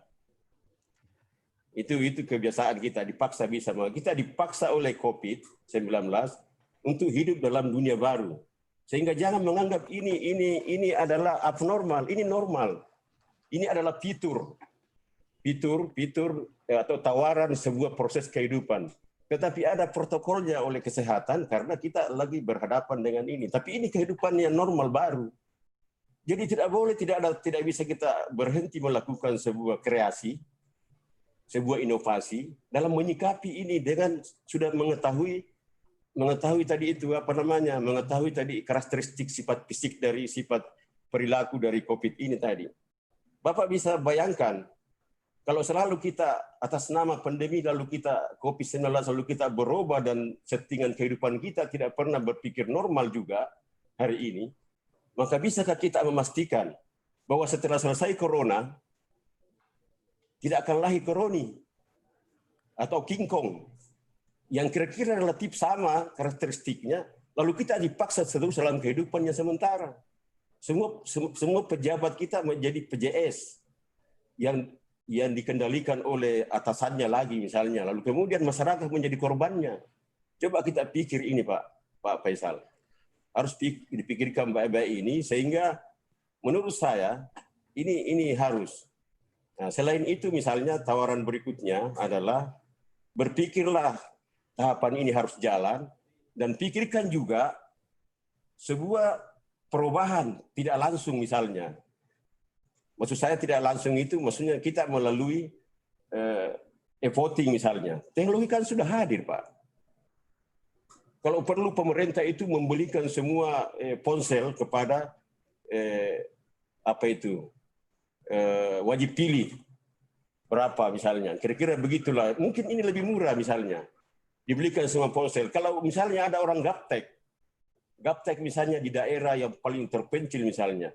Itu dibuat lagi SOP lain, yaitu misalnya datang ke kantor kecamatan atau lurah, lalu kemudian disiapkan fasilitas komputer di situ, lalu diarahkan dia untuk melakukan pilihannya di posisi ketika negeri ini sudah memilih mekanisme pilkada atau pilcaleg melalui e-voting misalnya. Ini perlu dipikirkan Pak. Jangan hanya memikirkan yang saat ini. Oke, saat ini kita harus katakan bahwa harus kita jalan, harus kita format, kita optimis, dan sederhana sekali. Ikuti tadi itu, protokol COVID-nya itu. Karena karakteristiknya kita tahu. Beda kalau virus ini, kita tidak pahami sifat karakteristiknya, maka tentu kita menghadapi sebuah black box, sebuah kotak hitam yang susah kita menebak apa yang akan kita lakukan. Ini jelas dong Pak. Tinggal kurangi jumlah yang berinteraksi. Tinggal saya misalnya, disiplin misalnya, ada yang masuk hari ini, besok baru masuk. Karena kita menjaga itu tadi. Saya tadi melantik pejabat 28. Saya tetap menggunakan secara langsung dan saya juga dengan virtual di fakultas-fakultas bisa menyaksikan karena dibatasi. Dan kita menggunakan protokol COVID. Jadi tidak boleh ada yang stagnan atau berhenti berpikir dan bekerja serta berkarya dan berinovasi hanya karena kita sedang mengatakan bahwa ini COVID. COVID ini mari kita nyatakan bahwa ini kehidupan baru. Sebelum ada istilah new normal, itu saya sudah selalu berteriak mengatakan bahwa tidak ada, ini bukan kehidupan abnormal, ini normal. Tapi sebuah pilihan baru yang dihadapkan oleh kita dan nanti kita bisa melakukan kalau kita dipaksa. Siapa memaksa kita adalah COVID-19. Nah, inilah saya kira pandangannya dan saya kira kalangan akademisi, kalangan mahasiswa itu sangat berharap juga karena layanan pemerintah ini tidak bisa kita dapatkan maksimal ketika yang melakukan itu adalah pejabat sementara yang masih diremote oleh yang di atasnya, sehingga masyarakat telah menjadi korbannya. Karena itu, mari berpikir kemanusiaan, berpikir pemerintah, dan beruntung Bapak dan Ibu yang saya hormati, kemarin saya diskusi dengan BPIP Pancasila di Jakarta, saya katakan begini, kalau beruntung kita punya Pancasila sebagai dasar negara. Di dalam Pancasila itu terkandung nilai-nilai leluhur bangsa. Di sana ada gotong royong, sipaka tahu, sipaka ingat, sipaka labi. Di situ semua itu bagian dari kandungan Pancasila yang membuat sebagai dasar negara. Kalau saya sandingkan misalnya nilai Pancasila satu saja yang dimiliki oleh rakyat Indonesia, yaitu sifat gotong royong dan selalu ingin membantu sesama, maka kalau saya negara ini saya mencoba bagi dua struktur pemerintah dan struktur rakyat sebagai bagian dari sebuah negara, maka saya katakan bahwa yang kuat itu adalah rakyatnya. Negara sebagai struktur tidak kuat. Tidak bisa berbuat pemerintah hari ini terhadap COVID kecuali karena sifat yang dimiliki oleh masyarakat Indonesia yaitu sifat gotong royong yang terkandung dalam nilai-nilai Pancasila, nilai luhur itu tadi yang mengantarkan kita jika melihat sesuatu maka kita siap untuk melakukan sumbangsi atau donasi atau apapun namanya demi kebersamaan. Itulah yang ada di rakyat. Nah, karena itu saya bilang, kalau tadi itu Pak Faisal mengatakan soal pendanaan, saya kira Pak Adani tadi sudah ada solusi lain. Kemudian bagaimana meningkatkan partisipasi, itu juga harus dikreasi, harus diinovasi dengan kondisi yang kita hadapi hari ini. Tapi jangan menganggap ini adalah kehidupan yang abnormal. Sekali lagi, ini adalah kehidupan normal. Karena kita tidak bisa memastikan bahwa setelah corona akan diciptakan lagi Tuhan namanya koroni atau King Kong atau apapun namanya. Jadi saya kira kita harus berpikir positif terus, positive thinking, Pak Faisal, Pak Dhani, Pak semua teman-teman yang lain, semua partisipan. Saya kira dari saya cukup sebagai saya merasa terhormat karena saya bukan orang politikus, tetapi saya juga diminta untuk bergabung, sebuah kehormatan bagi saya. Maka saya tadi itu sengaja ya belakang-belakangan lah saya supaya saya dengar pendapatnya orang-orang politik supaya saya juga bisa memberikan pikiran-pikiran. Makasih semuanya. Mohon maaf. Assalamualaikum warahmatullahi wabarakatuh. Waalaikumsalam. Terima kasih banyak Pak Rektor UNM sudah memberi jalan keluar. Saya kira solusi-solusi yang ditawarkan ini bisa menjadi jalan keluar bagi penyelenggara melaksanakan pilkada serentak dengan tetap menjadi sebuah pesta yang melibatkan banyak pemilih. Saya kira luar biasa, banyak sekali tadi solusi yang diberikan. Sisa bagaimana penyelenggara bisa merealisasikan tawaran-tawaran dari Pak Rektor UNM tadi, Bapak Prof. Hussein Sam. Selanjutnya saya kembali ke bakal calon Bupati Bulukumba, Bapak Arum Sping. Halo Pak Arum. Pak Arum Sping. Pak Arsyad, ya Pak Arsyad. Baik. Oh iya, sudah kedengaran Pak, bagus sekali. Mungkin pertanyaan saya tidak jauh beda dengan pertanyaan untuk Pak Dhani tadi sebagai bakal calon wali kota Makassar. Tapi yang menarik di partai Nasdem ini di Bulukumba karena ada dua kader terbaiknya yang berpotensi ketemu di pilkada di satu daerah, meskipun kemungkinan lewat partai yang berbeda. Itu mungkin yang pertama dijawab Pak Arum Sping. Selanjutnya adalah strategi-strategi menghadapi kegiatan di masa pandemi ini, misalnya sosialisasi maupun kampanye secara terbuka dan tertutup. Saya persilakan Pak Arum Sping. Baik, Pak Arsyad. Bismillah, walhamdulillah, wassalatu wassalamu ala rasulillah. Yang saya hormati host tuan rumah tentu, wabil khusus Kakanda dan ayahanda saya Pak Rektor yang banyak memberi atensi, support dan nasihat kepada saya. Juga narasumber, mantan kolega saya, ada Pak Faisal Amir. Ada juga Saudara Nurmal yang menunduk terus, kayaknya menghitung terus ini Pak Nurmal. Dan semuanya yang hadir di tempat ini, semuanya saya doakan semua kita dirahmati oleh Allah Subhanahu wa taala. Sebelum saya menjawab, saya menceritakan bahwa saya berada tepat di Kebun Karet. Ada warkop di sini, saya mampir di sini. Saya tadi dari perjalanan Sinjai melewati 3 kecamatan dan masih ada lagi 1 kecamatan sampai di kota. Saya kenapa mampir? Karena saya tidak yakin beberapa kali terputus jaringan pada saat di perjalanan. Sampai saya mampir memutuskan di sini untuk mendengarkan dan bisa menuntaskan. Saya mengemukakan ini untuk mengatakan bahwa salah satu persoalan yang kami hadapi di daerah adalah persoalan jaringan. Sebelum saya jawab pertanyaannya Pak Arsyad, kalau saja kemudian usulnya Pak Rektor itu bisa diamini dengan segala konsekuensi anggaran yang membengkak, ataukah kemudian ada kemitraan yang terbangun antara PT Telkom dengan KPU yang menyiapkan hotspot secara gratis di seluruh desa yang ada di seluruh Indonesia, khususnya mau pilkada, maka mungkin tidak akan menjadi persoalan. Saya pimpinan komisi hari ini, kami miris mendengarkan ketika ada siswa di Sinjai yang harus manjat ke atas menara masjid, lalu kemudian terjatuh, meninggal, karena dia mau mencari signal dan untuk memenuhi tugas-tugas dari sekolah. Putus. Hilang. Jadi ini bukan hal baru saya pikir, dan masalah-masalah ini tentu harus menjadi pikiran-pikiran besar dari penyelenggara khususnya. Dua, menjawab pertanyaan dari Pak Arsyad. Saya kira seperti itu bukan saja karena tanpa mahar, secara transparan. Bahwa hari ini misalnya di Bulukumba ada 2 kader yang bertarung, ada saya secara pribadi maupun Ketua DPD hari ini. Saya kira itu adalah kompetisi yang sudah menjadi budaya di Nasdem, bukan kali ini saja. Pada pemilu kada yang lalu di Bantaeng juga terjadi, di NRK juga terjadi, kader-kader kita yang akhirnya bertarung, meskipun kami sepakat bahwa siapapun yang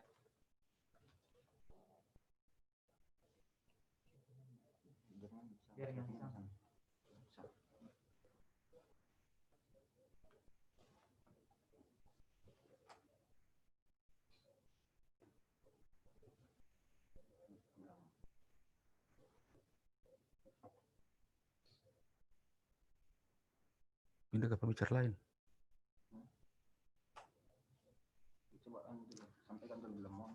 Ya, Pak Arum Sping. Mohon maaf Pak Arum, lagi terputus. Ya, sambil kita menunggu hubungan dengan Pak Arum Sping, saya langsung ke pembicara lain dulu yang dari tadi juga sudah menunggu. Sudah ada Pak Dr. Nurmal Idrus, Direktur Nurani Strategi. Pak Nurmal, apa kabar? Halo, Pak Nurmal. Halo, ya. Ya, sudah kedengaran, sudah bagus, Pak. Ya. Tadi sudah banyak sekali pandangan terkait pelaksanaan pilkada serentak di tengah pandemi. Terpenting dari sisi konsultan ini, Pak Nurmal tentu juga harus mengubah strategi karena tiba-tiba kita melakukan pilkada di tengah pandemi. Seperti apa tanggapan atau kiat-kiat yang dilakukan oleh Pak Nurmal? Silakan Pak Nurmal. Terima kasih Pak Arsad dan teman-teman di Pajar yang telah memberi kesempatan kepada saya. Saya juga merasa hormat dan apresiatif karena di forum ini bertemu dengan para senior dan panutan-panutan saya. Ada Pak Rektor UNM, Ketua DPD 1 Golkar Sulawesi Selatan Pak Nurdin Halil, kemudian Ketua Gerindra, Ketua Demokrat, dan yang apresiatif juga karena di sini ada mantan rekan-rekan kolega saya di KPU. Ada Pak Ketua KPU Provinsi Pak Faisal Amir, ada Pak Arun Sping yang sekarang jadi politisi, dan kemudian saya lihat tadi ada Ketua KPU baru, semua seangkatan saya dulu di KPU kita, saya di Makassar, mereka juga ketua di KPU di kabupaten lainnya. Saya memberi catatan seperti ini ya, kalau untuk calon saya tidak terlalu memberi catatan Pak Arsad. Kenapa? Karena calon itu sebenarnya model-model campaign secara virtual, ya itu sudah mereka sebenarnya sudah ada perubahan pergeseran model campaign selama ini dari manual ke lebih mengandalkan teknologi informasi. New normal election ini kan akan lebih mengandalkan teknologi informasi, dan calon-calon itu sudah seperti tim-tim yang dikendalikan oleh Pak Dani Pomanto itu lebih mengandalkan itu.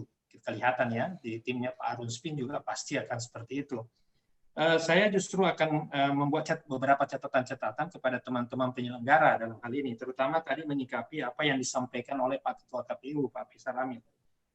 Saya pikir seperti ini, dalam kondisi seperti sekarang ini, dalam kondisi krisis seperti sekarang ini, tentu KPU harus tampil untuk memberi kepercayaan kepada publik bahwa dia mampu mengendalikan ini situasi. Saya tidak menyatakan tadi bahwa Pak Ketua KPU agak pesimis menghadapi ini, tetapi menurut saya Pak Ketua KPU harus lebih optimis menghadapi ini, situasi seperti ini, dan itu harus ditunjukkan ke publik bahwa apapun yang terjadi dalam kondisi pilkada, mau normal, mau new normal, mau abnormal, dan lain sebagainya, itu harus dihadapi oleh teman-teman KPU. Karena yang kita ketahui bahwa komisioner yang terpilih itu adalah orang-orang yang memang terpilih, yang memang dilatih untuk menghadapi berbagai perubahan-perubahan, termasuk perubahan regulasi abnormal seperti sekarang ini. Saya membuat beberapa catatan dari apa yang disampaikan oleh Ketua KPU tadi terkait dengan pertama ada terkait dengan penganggaran. Menurut saya keputusan pemerintah ini kan bukan keputusan KPU ya. Ini Desember 2020 itu bukan keputusan KPU, tetapi keputusan pemerintah dan DPR ya, yang sepakat untuk menggelar itu, dan kemudian KPU diperintahkan untuk melaksanakan. Justru sebenarnya keputusan untuk menggelar 9 Desember 2020 ini adalah keputusan tepat untuk menghemat anggaran pilkada. Kenapa saya katakan seperti itu?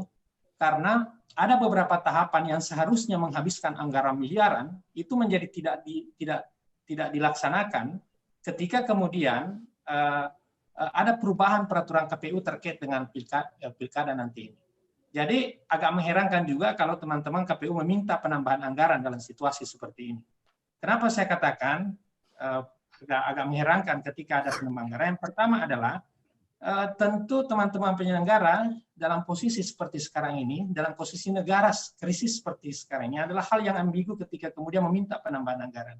Kita lagi krisis dan tentu teman-teman harus punya empati yang besar untuk ikut bersama-sama meringankan beban negeri ini yang sedang krisis dengan tidak meminta anggaran. Yang kedua, ada beberapa catatan wilayah-wilayah kemudian saya menitik beratkan kenapa kemudian anggaran itu tidak perlu diminta. Ya. Yang pertama adalah misalnya ya, bimbingan teknis itu kan selama ini menghabiskan uang ratusan juta ketika itu digelar. Ya itu kan misalnya tadi itu bisa diubah pada beberapa menjadi BIMTEK virtual misalnya. Memang tidak semua bisa dilakukan virtual karena kan ada BIMTEK yang harus ada pengisian formulir dan sebagainya. Tetapi pada bagian-bagian tertentu bimbingan teknisnya yang bisa dilakukan virtual itu bisa dilakukan virtual. Nah itu bisa mengurangi anggaran. Misalnya pelaksanaan kampanye misalnya kan.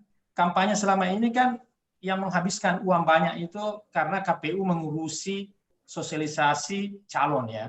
Misalnya KPU sekarang itu ada regulasi mencetak dan memasangkan alat peraga kampanye calon. Itu sudah dihapus saja itu, biarkan calon aja yang pasang sendiri, cetak sendiri. KPU diminta untuk memasang sosialisasi di media massa. Ya dihapus saja itu, biarkan calon yang berkompetisi ya, supaya ini bisa menjadi berkurang. Saya setuju ya terkait dengan usulan Pak Dhani Pomanto tadi terkait dengan partisipasi pemilih. Partisipasi pemilih itu bukan 100% wilayah KPU ya. Mau turun mau rendah partisipasi pemilih itu sebenarnya bukan menjadi urusan KPU ya. Artinya itu menjadi tanggung jawab moral saja. Tetapi yang paling dirugikan ketika partisipasi pemilih turun adalah calon itu sendiri. Maka calon ini harus didorong untuk meningkatkan partisipasi pemilih. Caranya adalah mereka harus didorong untuk bersosialisasi agar pemilihnya bisa datang ke TPS. Mereka harus mencari orang supaya datang ke TPS, supaya membantu kita agar partisipasi pemilih tinggi. Saya sepakat tadi dengan usulan Pak Dhani Pomanto terkait dengan insentif COVID. Ini menarik menurut saya untuk menjadi catatan bagi teman-teman KPU. Ya bukan tadi itu seperti pembagian sembako, memang agak bahaya karena ini menjadi politis. Tetapi coba misalnya ketika di setiap TPS misalnya ada door prize misalnya. Ya. Door prize ada undangan memilihnya yang form C6 itu yang kemudian nanti diundi, itu bisa menjadi suatu hal yang membuat orang bisa mendorong ke TPS. Itu bisa dilakukan. Kemudian saya sepakat dengan Pak Rektor UNM terkait dengan sebenarnya tidak ada yang berubah karena tahapan kan tetap. Yang berubah adalah protokol-protokol itu dijalankan. Misalnya pada tahapan pencocokan dan penelitian pemilih tidak perlu dilakukan secara virtual. Datang saja itu petugas ke rumah-rumah penduduk. Kan itu secara social distancing kan tidak melanggar. Yang perlu diperhatikan hanyalah mengajari petugas PPDP di lapangan agar physical distancing ketika melakukan pendataan pemilih. Jangan terlalu dekat dengan pemilih. Kan mereka hanya berdua. Ya. Kalau mereka berdua. Jadi cokli misalnya tidak perlu virtual. BIMTEK terkait dengan rekapitulasi tidak perlu virtual, tetapi dilakukan secara berjenjang kan, tidak perlu kumpul banyak orang. PPS membintek masing-masing TPS-nya kan, PPK membintek masing-masing PPS-nya, jadi kan tidak banyak orang. Jadi jangan dipahami bahwa semua harus virtual, tetapi yang dipahami adalah seperti yang diminta oleh Pak Rektor UNM tadi, bahwa itu tahapannya tetap harus dilaksanakan, tetapi social distancing-nya yang diperhatikan. Ya, terima kasih Pak Nurmal. Ya, waktunya sudah habis. Ya. Kita masih ada narasumber lain. Pak Arum Sping, sudah kedengaran? Halo, Pak Arum. Iya, halo. Ya, sudah halo. Bagus Pak. Ya. Bisa dilanjutkan tadi? Ya, baik Pak Arsyad. Saya langsung masuk ke poin yang sebagaimana ditanyakan soal strategi.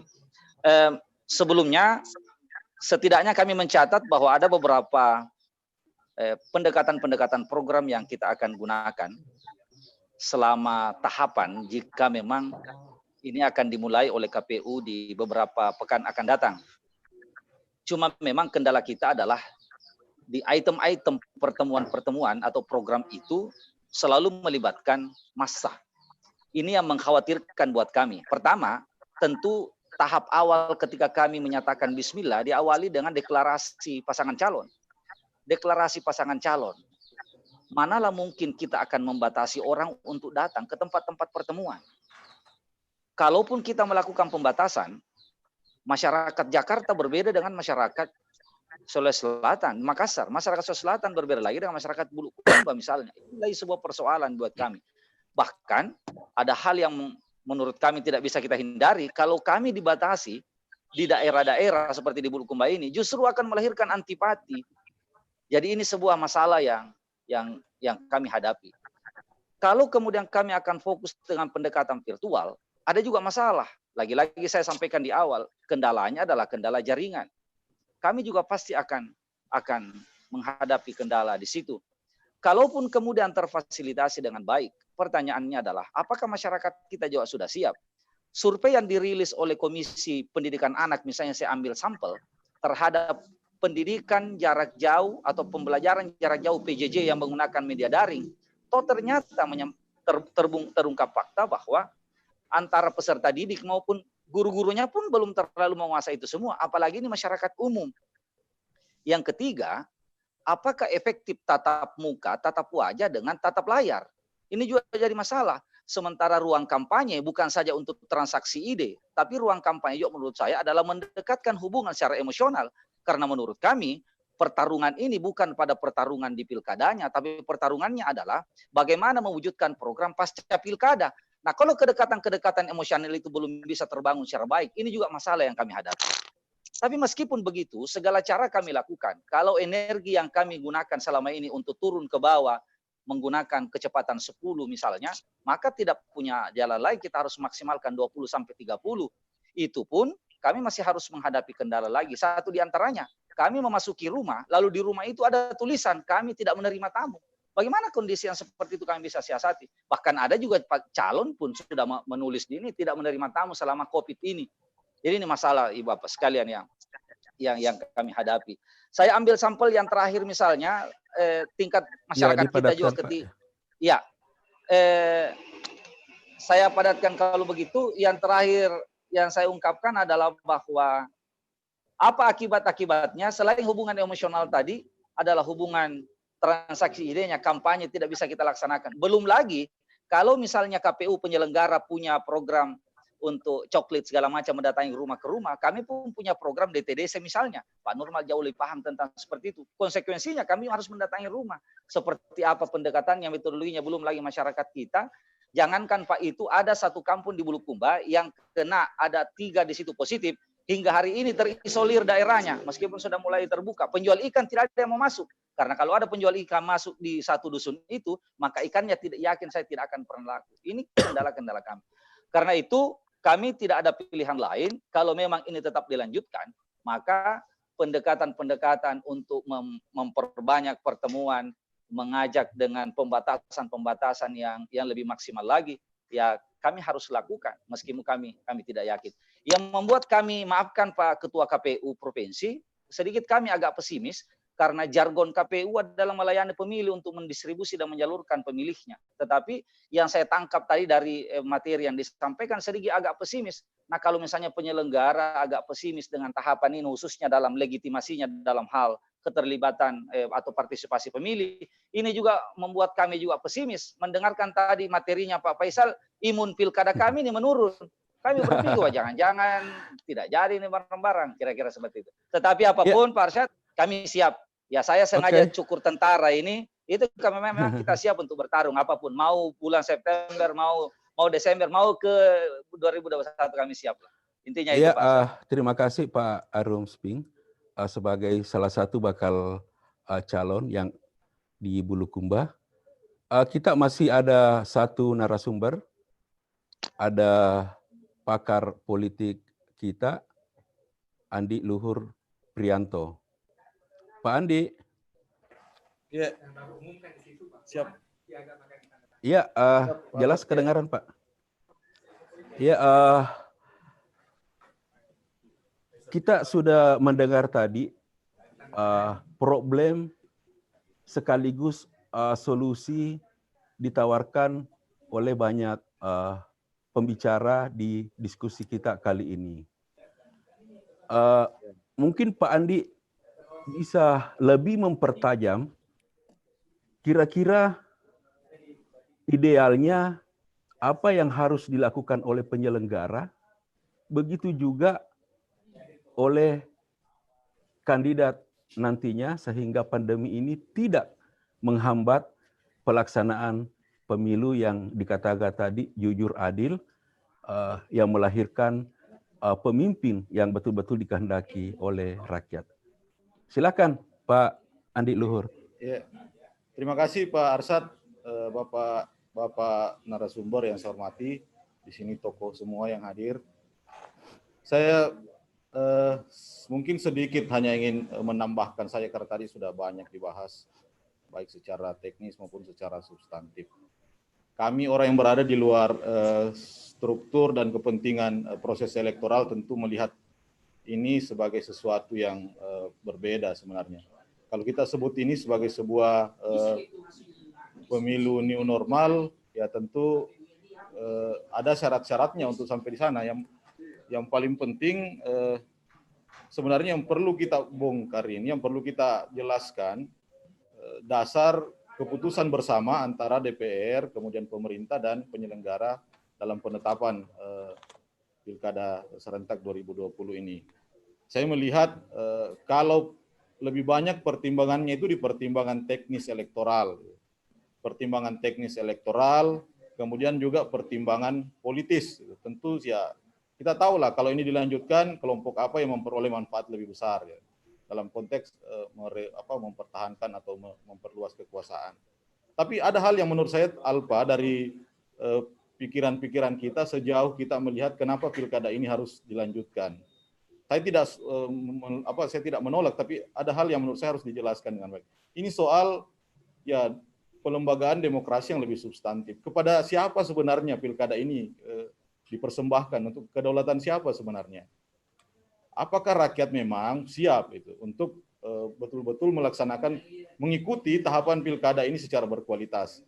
Karena kalau desain penyelenggara, saya ragu Pak Faisal, mohon maaf, kami juga sementara mengadakan webinar yang sama, tidak ada jawaban yang meyakinkan, terutama di soal misalnya begini, ada sederhana, keputusan bersama ini itu memicu yang dalam ilmu politik disebut sebagai electoral fraud dan electoral malpractice. Pasti akan ada situasi malpraktek dalam situasi demokrasi yang tidak normal yang akan dilakukan. Dan ini sebenarnya harusnya kan diantisipasi. Memang caranya mengantisipasi bukan dengan menolak, tapi ya teman-teman di kalangan organisasi masyarakat sipil saya melihat mereka mengambil posisi pilkada ini tidak ditolak dalam rangka melanjutkan agenda-agenda demokrasi, tapi kita butuh masa adaptasi yang lebih panjang untuk penyesuaian. Bagaimana mau Sulsel melangkah ke demokrasi pilkada new normal sementara status daerah ini juga belum bergerak ke arah new normal. Ini saya kira persoalan-persoalan baru. Nah, yang lain dalam situasi yang tidak normal ya tentu kita tidak bisa membuat keputusan menganggap semua daerah itu sama tantangannya. Yang disampaikan Pak Rektor tadi, di dalam demokrasi juga Pak, itu sebenarnya bukan mobilisasi yang diharapkan. Itu partisipasi, dan itu tugasnya penyelenggara mempertimbangkan itu. Bukan bahwa kita mengumpulkan rakyat, kita mengumpulkan pemilih, kemudian memberikannya fasilitas. Kondisi daerah kita tidak sama. Di 270 daerah menjadi penyelenggara pilkada serentak ini saya kira punya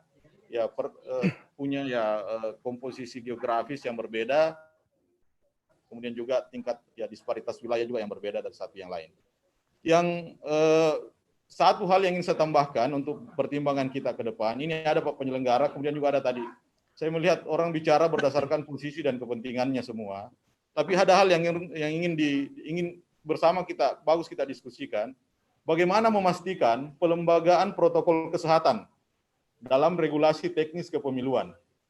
Siapa yang punya otoritas untuk mengawal, siapa yang punya wewenang untuk mengatur, dan termasuk bagaimana mekanisme sanksi kalau misalnya ada kampanye orang tidak menggunakan tidak sesuai dengan mekanisme protokol kesehatan. Apa yang bisa dilakukan penyelenggara untuk hal-hal seperti itu? Saya kira tentu kita semua sepakat bahwa ya keselamatan rakyat adalah hukum tertinggi. Ya, ada gium salus populi suprema lec esto. Saya kira itu yang harus menjadi pertimbangan utama. Sehingga langkah-langkah dan teknik ya penyelenggaraan rekayasa yang dilakukan oleh penyelenggara, saya kira harus mempertimbangkan kondisi dan situasi yang sedang dihadapi bersama ini. Kita ini belum beranjak dari bencana. Makanya dalam situasi seperti itu, ya kita jangan berpikiran ini normal atau new normal, karena bencana ini bencana. Bahwa kita harus terus melangkah, iya. Tapi ya itu tadi yang disebut bahwa kita butuh masa adaptasi yang lebih panjang. Hanya itu pandangan kami yang berada di luar, ya mohon maaf kalau ada yang berlebihan, ada yang kurang, dan selanjutnya saya kembalikan ke moderator. Terima kasih.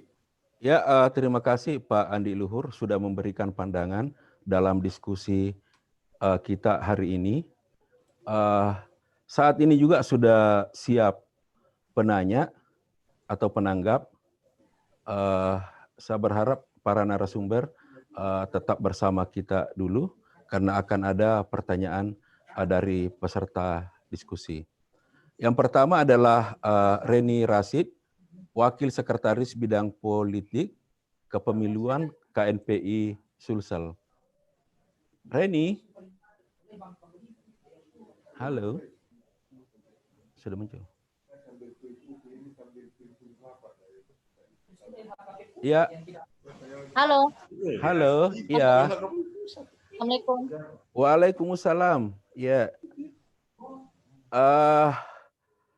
Sudah bisa langsung pertanyaannya?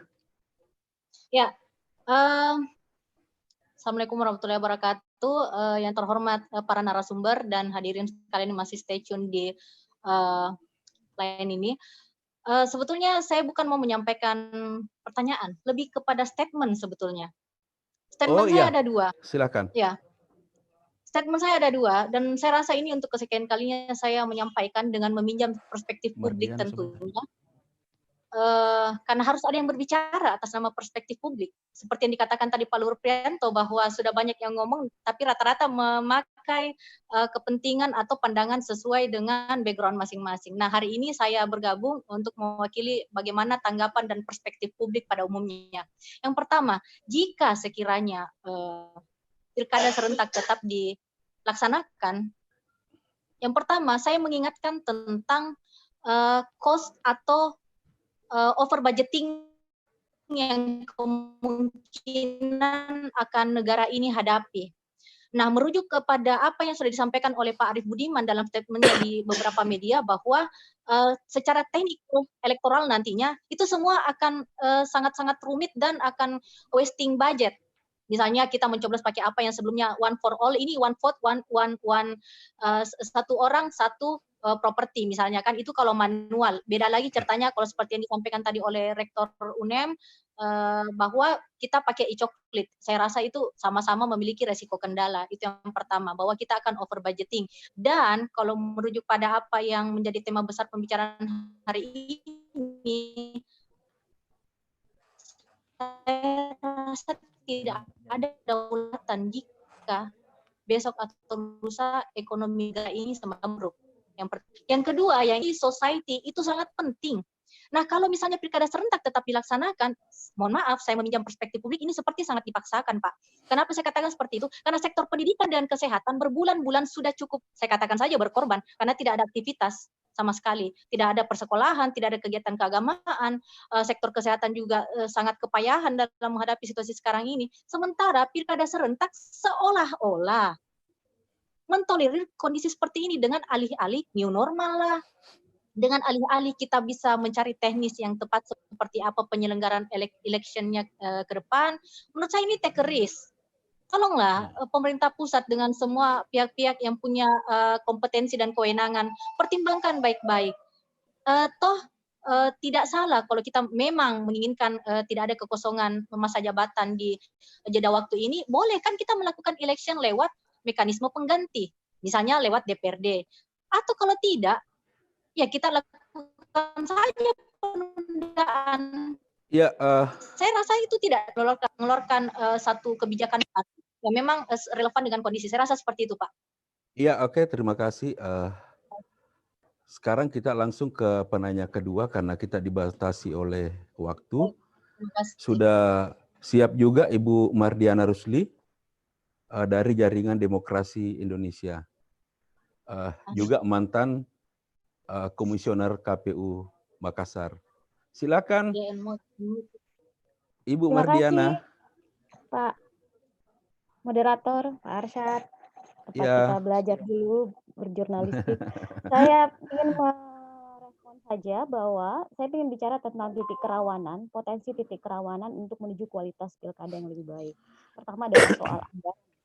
Dipaparkan secara gamblang tadi bahwa kita tidak ragu ya, 386 miliar 586 itu yang dikelola untuk 12 kabupaten.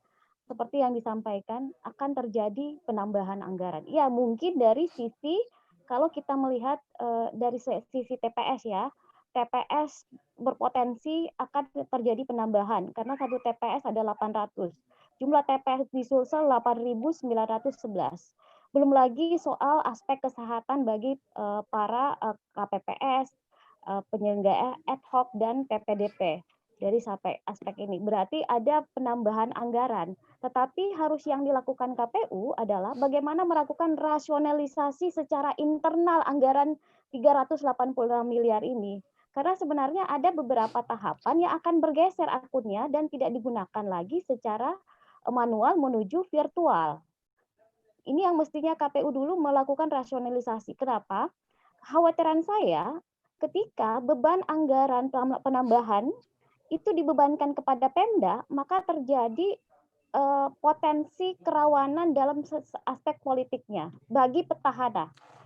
Petahana, misalnya kita punya pengalaman penandatanganan NPHD yang tarik ulur kasusnya di Pangkep. Sampai hampir saja KPU Pangkep tidak melakukan pilkada. Yang kedua, sejarah di Selayar, ketika petahana yang menantunya tidak mampu, ada soal di situ, anggaran terakhirnya KPU Selayar itu terkancing. KPU sulit untuk melakukan negosiasi terakhir. Dampaknya adalah pembayaran honor untuk penyelenggara ad hoc terakhir itu bahkan berpotensi tidak dibayarkan. Jadi ini harus dipikirkan juga oleh KPU. Yang kedua adalah soal regulasi teknis instrumennya. Saat ini ada 2 tahapan yang akan masuk. Pertama, tahapan verifikasi faktual oleh untuk perseorangan.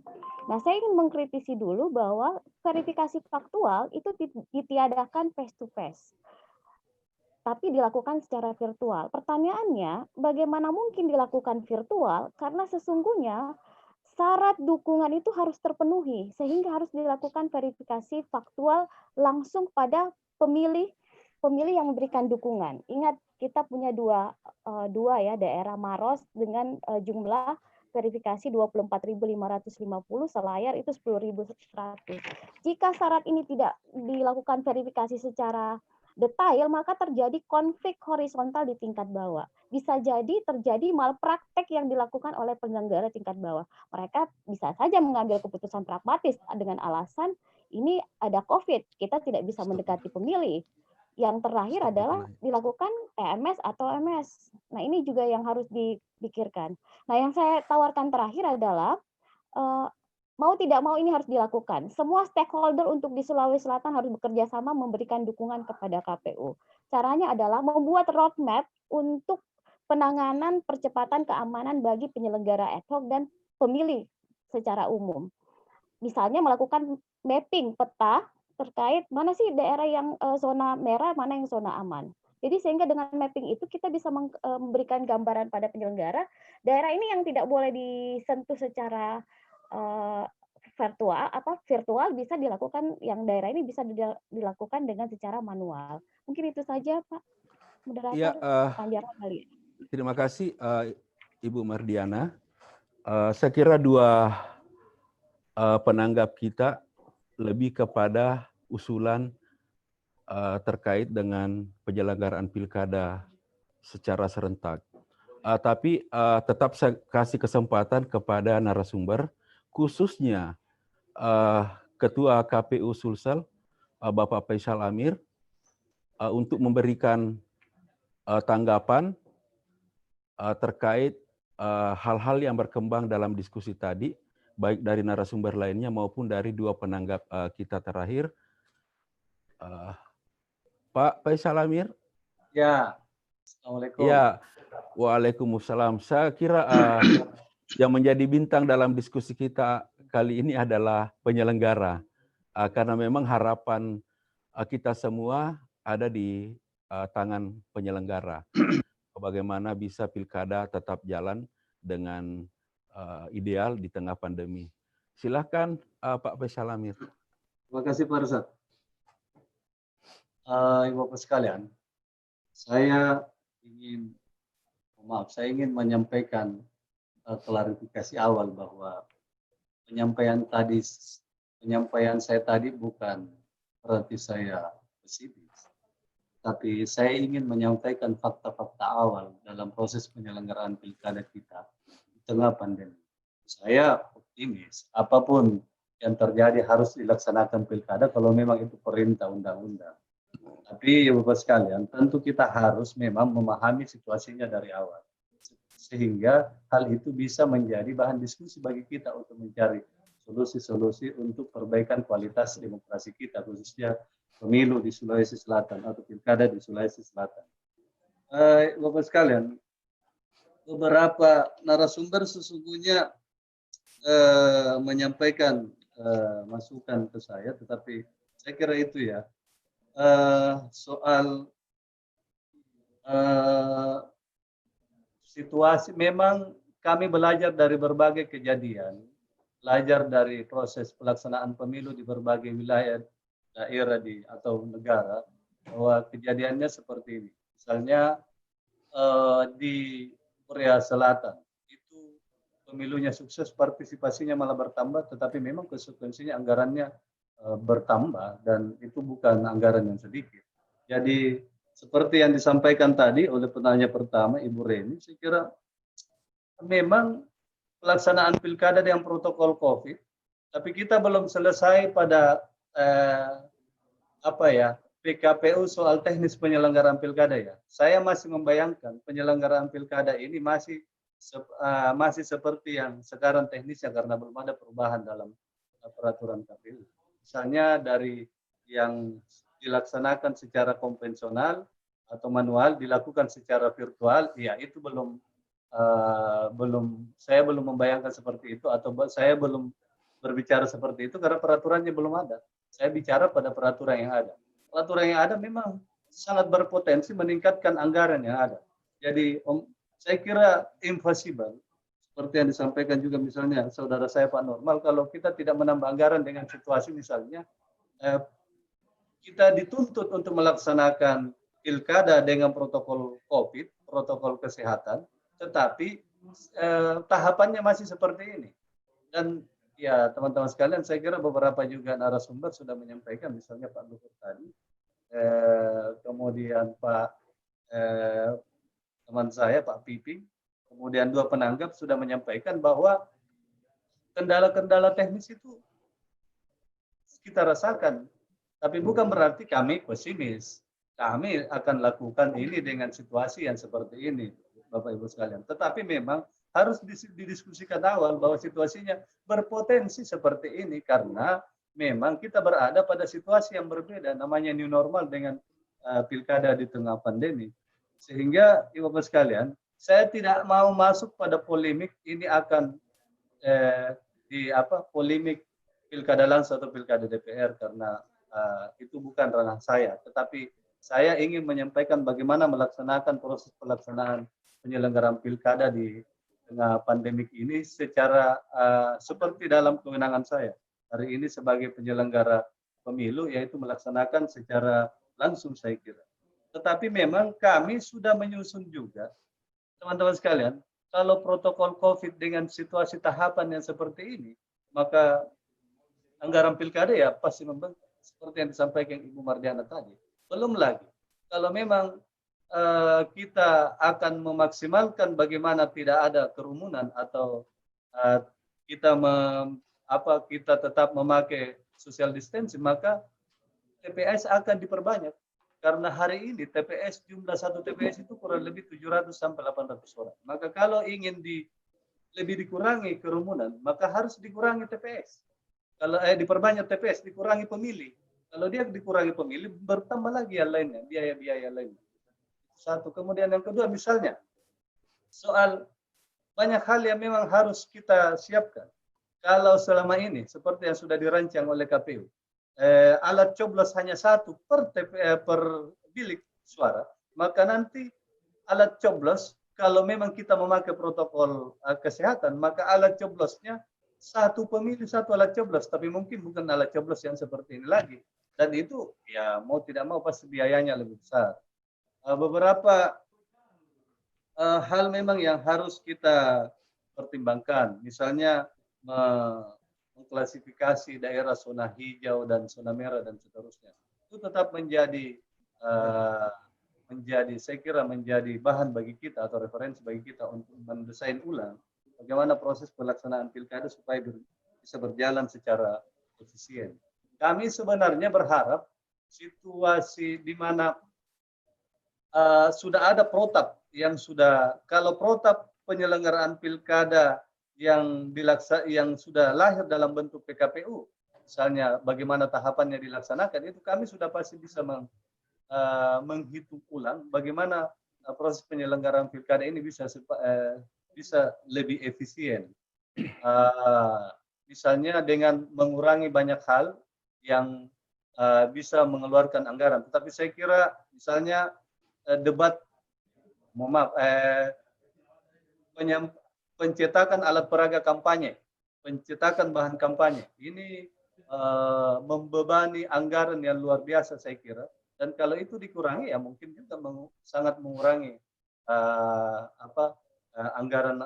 anggaran pilkada dan bisa dialihkan ke misalnya ke protokol COVID.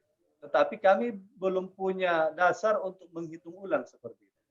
Tapi prinsipnya, Ibu Bapak sekalian, saya ingin menyampaikan belajar dari beberapa negara yang melaksanakan pilkada yang memakai protokol COVID, memang biayanya akan bertambah. Dan mudah-mudahan dengan keinginan misalnya para tokoh partai yang melaksanakan pilkada bulan Desember ini juga kami berharap sesuai dengan misalnya yang disepakati di Komisi 2 bahwa ketika pelaksanaan pilkada dijalankan dengan protokol COVID, maka otomatis akan ada penambahan anggaran yang memang cukup untuk memaksimalkan protokol COVID dan melaksanakan pilkada secara efektif dan lebih efisien. Tapi prinsipnya kalau kami di daerah siapa melaksanakan pilkada ini di bulan Desember, kami ini penyelenggara pemilu, pelaksana undang-undang, apapun keputusan dari pembuat undang-undang akan kami laksanakan. Bahkan ya seperti yang disampaikan Pak Rektor, kita optimis bukan berarti kami tidak ini, tapi kami tetap menghitung resiko-resiko itu. Tetapi saya kira selaku orang beragama, saya yakin bahwa yang menentukan hidup matinya orang, sakit sehatnya orang memang sudah ada yang mengatur. Jadi saya kira kita tidak khawatir dengan situasi itu. Yang paling penting ini pada konteks kita tetap harus memperbincangkan memang keselamatan rakyat dengan pelaksanaan pilkada. Pelaksanaan pilkada adalah hal yang urgent di satu sisi, tapi keselamatan rakyat juga hal yang sangat lebih urgent lagi. Bagaimana dua-duanya ini bisa berjalan? Rakyat selamat, masyarakat selamat, pilkada bisa berjalan. Saya kira itu. Ya tentu ya kita harus berkontribusi semua. KPU, partai politik tentu harus berkontribusi sebagai yang akan mengusung peserta pemilu, kemudian partai politik juga yang akan mengalokasikan anggaran untuk ini, misalnya melalui perwakilannya di DPR. Dan kami berharap kalau ini terjadi, memang dibebankan pada APBN. Kalau memang ada penambahan anggaran, karena kalau APBD, ya saya tidak perlu mengulangi bagaimana kesulitan kami di berbagai daerah untuk melakukan komunikasi pada saat kami ingin melakukan NPHD dengan pemerintah kabupaten kota, tetapi itu situasinya terjadi dan beberapa daerah sangat sulit lagi untuk menambah anggaran kalau ini. Tetapi sekali lagi terakhir, kalau pilkada ini dilaksanakan di new normal seperti ini, maka penambahan anggaran tidak bisa dihindari. Ini secara teknis. Tinggal bagaimana hitungannya itu yang perlu misalnya KPU duduk untuk kemudian menyusun secara efisien pelaksanaan pilkada ini sehingga kita tetap melaksanakan anggaran tetapi tidak terlalu membebani anggaran negara dan anggaran daerah. Saya kira demikian. Terima kasih. Assalamualaikum warahmatullahi wabarakatuh. Terima kasih Bapak Faisal Amir. Ketua KPU Sulsel sudah menanggapi dua penanggap kita tadi, kemudian berupaya bagaimana pilkada tetap berjalan dengan bagus di tengah pandemi. Saya kira semua elemen akan mendukung dan termasuk tentunya semua narasumber yang hadir pada hari ini. Kita ada 7 narasumber, sudah menyampaikan semua unek-uneknya, dan mudah-mudahan diskusi kita ini memberi manfaat di sisa waktu yang ada sebelum kita memasuki masa pemilihan atau pencoblosan pada tanggal 9 Desember 2020 kalau tidak ada perubahan. Sebelum kita tutup, saya persilakan kalau para narasumber masih ada yang mau disampaikan sebagai statement penutup. Pak Rektor masih aktif? Pak Nimatullah dulu, Ketua Demokrat Sulsel. Silakan ada statement. Baik. Ya, silakan Pak Nimatullah. Halo. Iya, silakan Pak. Ya. Statement penutupnya Pak. Ya. Yang pertama saya mau menyampaikan bahwa kami dari Partai Demokrat tidak setuju kalau pemilihan di DPRD. Saya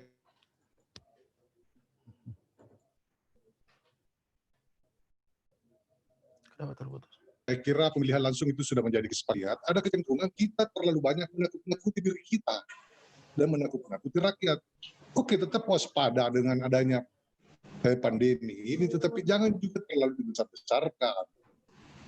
Jadi, ini juga kan bisa menjadi pintu masuk bagi beberapa orang. KPU misalnya, dengan alasan pandemi, anggaran ditambah. Padahal sebenarnya biasa ini situasi. Terlalu berlebihan kita merespon pandemi ini menurut saya. Jadi kalau saya, seperti misalnya TPS, 250 per TPS itu sudah cukup. Faktanya di lapangan pemilu legislatif dan pilpres tahun 2019 kemarin, 250 yang hadir juga 120, 140 dan tidak bertumpuk orang di TPS. Orang juga ngantri satu-satu datang. Tidak ada TPS yang kita lihat baik di daerah maupun di Kota Makassar, orang berkumpul di situ. Jadi tidak, jangan terlalu berlebihan dengan situasi ini. Menurut saya, ada beberapa persoalan teknis, yaitu kewajiban KPU sebagai lembaga yang diberi kewenangan dan diberi anggaran untuk melaksanakan. Tidak usah kita yang bahas terlalu jauh. Yang kita mau tahu, siap atau tidak siap, KPU harus siap. Ya karena itu amanahnya. Ya. Ya kan susah kalau kita mau diskusikan semua masalah secara detail. Nah itu yang pertama. Saya tidak setuju pemilihan kepala daerah dilaksanakan di DPRD. Ya, okay. Menurut saya itu yang patah. Yang terakhir yang saya mau sampaikan. Silakan. Terakhir sekali sedikit lagi, saya mau sampaikan ada situasi yang sangat sulit di tingkat bawah. Saya kira baik KPU mau Bawaslu harus punya pengawasan yang ketat karena tidak bisa orang dilarang money politik sekarang ini. Karena kalau ada calon yang melakukan money politik dan Bawaslu larang, bisa-bisa Bawaslunya yang dipukul. Dengan situasi yang ada di grassroots kita ya. Nah itu persoalan kita. Menurut saya justru itu soal yang mesti didiskusikan secara serius. Bagaimana kualitas pilkada ini semakin baik. Dengan situasi yang susah, bansos beras saja 5 kilo orang berebut. Nah kemungkinan kalau kita pilkada dalam waktu dekat ini, maka money politik itu sesuatu yang tidak terhindarkan. Bagaimana menyikapi itu dan bagaimana menghadapi situasi itu. Kasihan Bawaslu, karena kalau Bawaslu larang, dia yang dikeroyok oleh rakyat. Kenapa kok larang-larang? Nah itu contoh kecil fakta di lapangan. Sehingga sekarang menurut saya, jalan saja KPU persiapkan dengan baik. Tidak usah terlalu menakuti diri kita. Tidak usah juga terlalu menakuti rakyat. Tidak, pandemi ini bisa kita hadapi secara baik, secara bersama-sama. Saya kira itu selamat kepada semua, kepada kandidat, tetap semangat. Saya kira penting juga itu kita dalam situasi ini melaksanakan pilkada supaya kita bisa menunjukkan kepada dunia dan kepada masyarakat bahwa tidak, Ji, keadaan masih baik-baik saja meskipun ada masalah. Karena kalau kita semua secara psikologis terpukul, semakin parah keadaan. Nah, saya kira itu yang saya bisa sampaikan pada kesempatan sebagai statement penutup saya pada kesempatan ini. Terima kasih. Terima kasih, saya mau. Pak Nikmatullah. Waalaikumsalam Waalaikumsalam warahmatullahi wabarakatuh. Statement penutup yang sangat menarik. Selanjutnya saya persilakan ke Pak Nurdin Halid. Terima Halo. kasih, Pak. Iya, Pak Nurdin. Ya, terima kasih. Silakan Pak. Tadi ada. Halo. Bagaimana Pak Arsad? Iya, mungkin ada statement penutupnya Pak, sekaligus menjawab tadi beberapa pertanyaan atau tanggapan yang berkembang dalam diskusi kita hari ini Pak. Silakan Pak. Terima kasih Pak Arsad. Jadi saya kira begini, apa yang disampaikan oleh Pak Faisal dengan respon yang baru-baru saja, yang penting KPU sekarang harus segera mengeluarkan kebijakan-kebijakan dalam bentuk PKPU yang menyesuaikan dengan kondisi kita terkini. Jadi istilahnya Pak Presiden, kita harus hidup berdampingan dengan corona, bukan berarti bersahabat dengan corona. Artinya bahwa KPU tidak ada pilihan kecuali melaksanakan proses demokrasi itu dengan mengeluarkan PKPU yang menyesuaikan dengan kondisi kehidupan. Tadi Pak Rektor mengatakan tadi bukan new normal, kehidupan normal. Ya itu persepsi Pak Rektor itu juga biasa saja. Tetapi yang penting bahwa KPU harus melakukan pencerahan demokrasi kepada rakyat tentang pilkada yang berkaitan dengan pandemi COVID-19. Itu yang pertama. Yang kedua bahwa ini bukan sesuatu sebetulnya dipaksakan, tetapi ini pemerintah mengeluarkan Perpu karena juga tidak ada pilihan kecuali melaksanakan demokrasi karena bisa mengganggu siklus kepemimpinan 5 tahunan di pilkada yang sudah berakhir di masa-masa yang akan datang. Nah tadi saya mengeluarkan solusi seandainya KPU tidak mampu menyelenggarakan pilihan langsung, maka solusinya ada pemilihan melalui DPRD provinsi. Ya kalau Partai Demokrat menolak itu juga bisa dimaklumi karena itu konsisten dengan sikap partainya. Seperti kita pahami dulu sudah pernah disahkan pemilihan melalui DPRD ya, untuk DPRD Kabupaten Provinsi pada saat Pak SBY sebagai presiden. Itu sudah dibahas bersama pemerintah dengan DPR dan disahkan. Tapi kemudian last minute Perpu membatalkan itu, yaitu konsisten itu dengan sikap Partai Demokrat. Tetapi ada sebuah situasi yang kalau KPU merasa bahwa bukan tidak mampu, tapi ada kondisi-kondisi tertentu yang harus dipertimbangkan demi kesehatan masyarakat.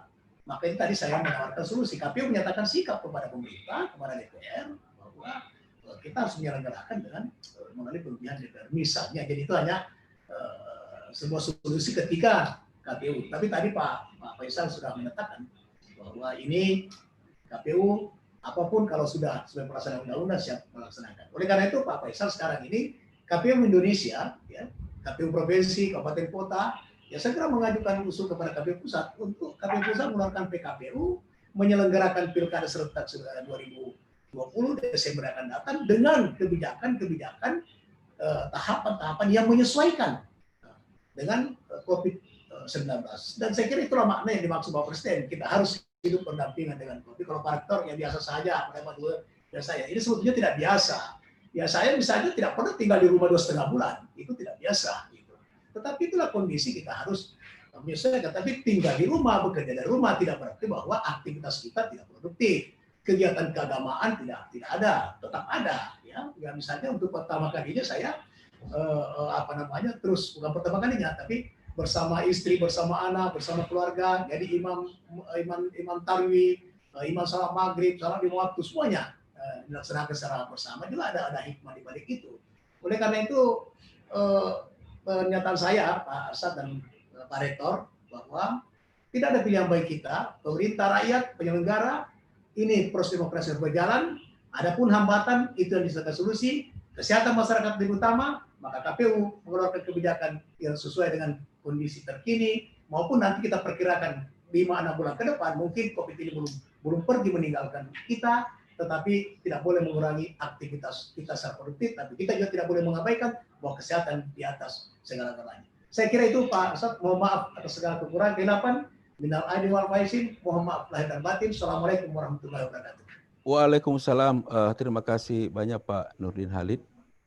Selanjutnya saya persilakan ke Pak Rektor UNM, Pak Prof. Hussein Sam. Statement terakhirnya dalam diskusi kita kali ini, Pak. Silakan Pak Rektor. Baik, makasih Pak Arsad, makasih semua narasumber yang hebat, Pak Nurdin, Pak Dani, Pak Faisal sahabat saya, Pak Nurmal dan semuanya, semua persipan yang masih berada pada diskusi ini yang saya hormati. Statement saya terakhir sebagai bagian dari closing, kehidupan sekarang adalah kehidupan baru dengan segala tatanan atau standar operasional prosedur yang kita harus bangun sesuai dengan kondisi yang ada. Karena itu, optimislah hidup dan berdemokrasi dengan penyesuaian-penyesuaian yang harus kita lakukan. Untuk itu, mari kita optimis semua untuk melaksanakan aktivitas dan tugas-tugas kita masing-masing sesuai dengan posisi kita. KPU tentu ya, pimpinan partai tentu ya, pemerintah tentu iya, untuk kemudian kita selalu menganggap bahwa kehidupan ini adalah kehidupan normal, tapi ini adalah pilihan.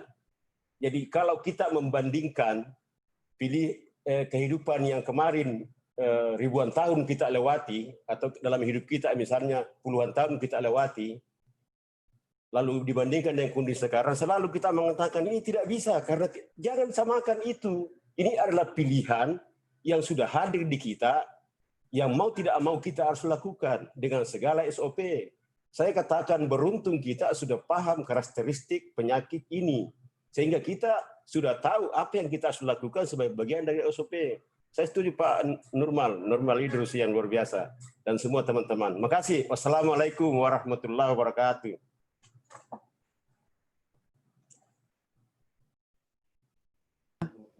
Terima kasih Pak Arsad. Iya, terima kasih Pak. Pak Dani Pamanto sudah siap juga untuk closing statement. Ya. Sekaligus menanggapi tanggapan yang masuk tadi. Silakan. Ya. Pak Dani. Terima kasih nasihat Pak Prof, optimisme Pak Nurdin, Pak Nimatullah, Pak Wawan, dan seluruh narasumber. Saya kira kita tiba pada satu kesimpulan bahwa perubahan 9 Desember itu tidak perlu kita takuti. Ya, saya lihat tadi kira-kira saya cuma menyimpulkan saja. Kita tidak perlu takuti karena Pak Faisal Amir sendiri sangat optimis. Kita harus mensupport beliau dengan segala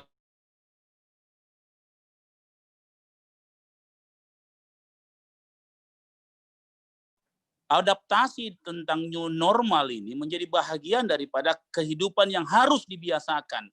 Kita memang tidak nyaman, betul, karena hal yang baru. Tapi insya Allah kita akan nyaman dalam waktu-waktu di depan. Jadi kalau mengenai perubahan, saya kira di seluruh dunia hari ini, manusia harus siap. Kalau tidak, maka dia akan menjadi bahagian daripada bahagian yang tersingkirkan dari kondisi COVID ini. Tetapi yang paling kita harus jaga adalah kalau perubahan tidak ada masalah. Yang paling berbahaya adalah kalau dia berubah-ubah.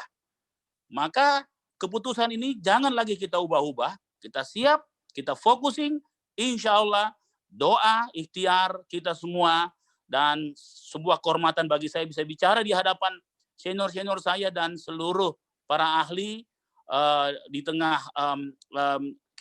share and care kita terhadap negeri kita. karena kita tidak boleh menyepelekan hal demokrasi, karena kalau demokrasi ini terlantar, siapa lagi yang akan mengatur negara ini? Mengatur supaya negara ini lepas daripada COVID. Pentingnya demokrasi yang saya kira secara schedule sudah diatur dalam ketatanegaraan kita. Terima kasih. Mohon maaf kalau ada yang berlebihan. Wassalamualaikum warahmatullahi wabarakatuh. Ya, terima kasih Pak Dhani sudah bergabung bersama kita.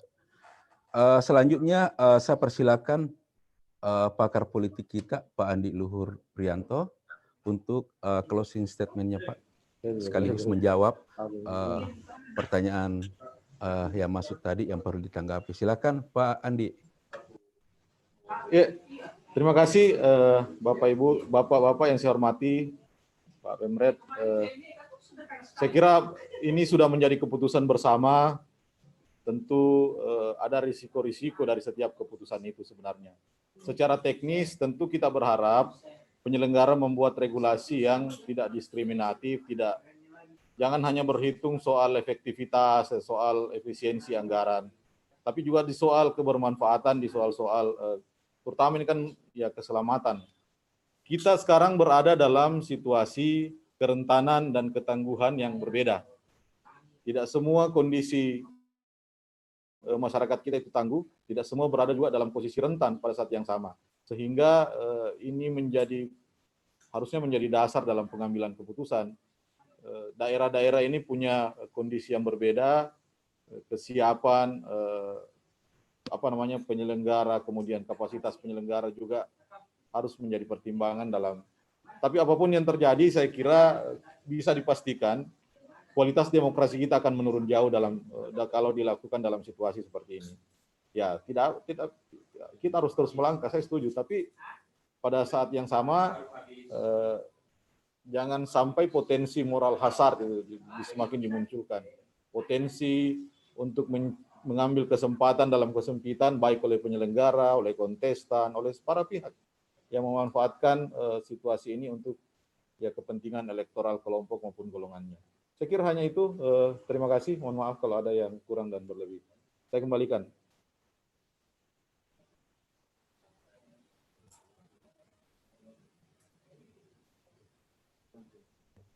Ya, terima kasih Pak Andi Luhur Priyanto bersama seluruh narasumber kita pada hari ini. Ada 7 orang, tidak perlu lagi saya sebutkan satu persatu. Saya kira di ujung acara saya ingin menyampaikan ucapan terima kasih yang tidak terhingga karena sudah berpartisipasi dalam diskusi yang diselenggarakan oleh Harian Pajar juga di tengah pandemi, sementara kita semua dalam keterbatasan, tapi tetap kita melakukannya bersama. Saya harapkan diskusi yang akan datang tetap terus kita lakukan dengan partisipasi semua pihak. Wabillahi taufiq wal hidayah. Wassalamualaikum warahmatullahi wabarakatuh. Sekali kencing.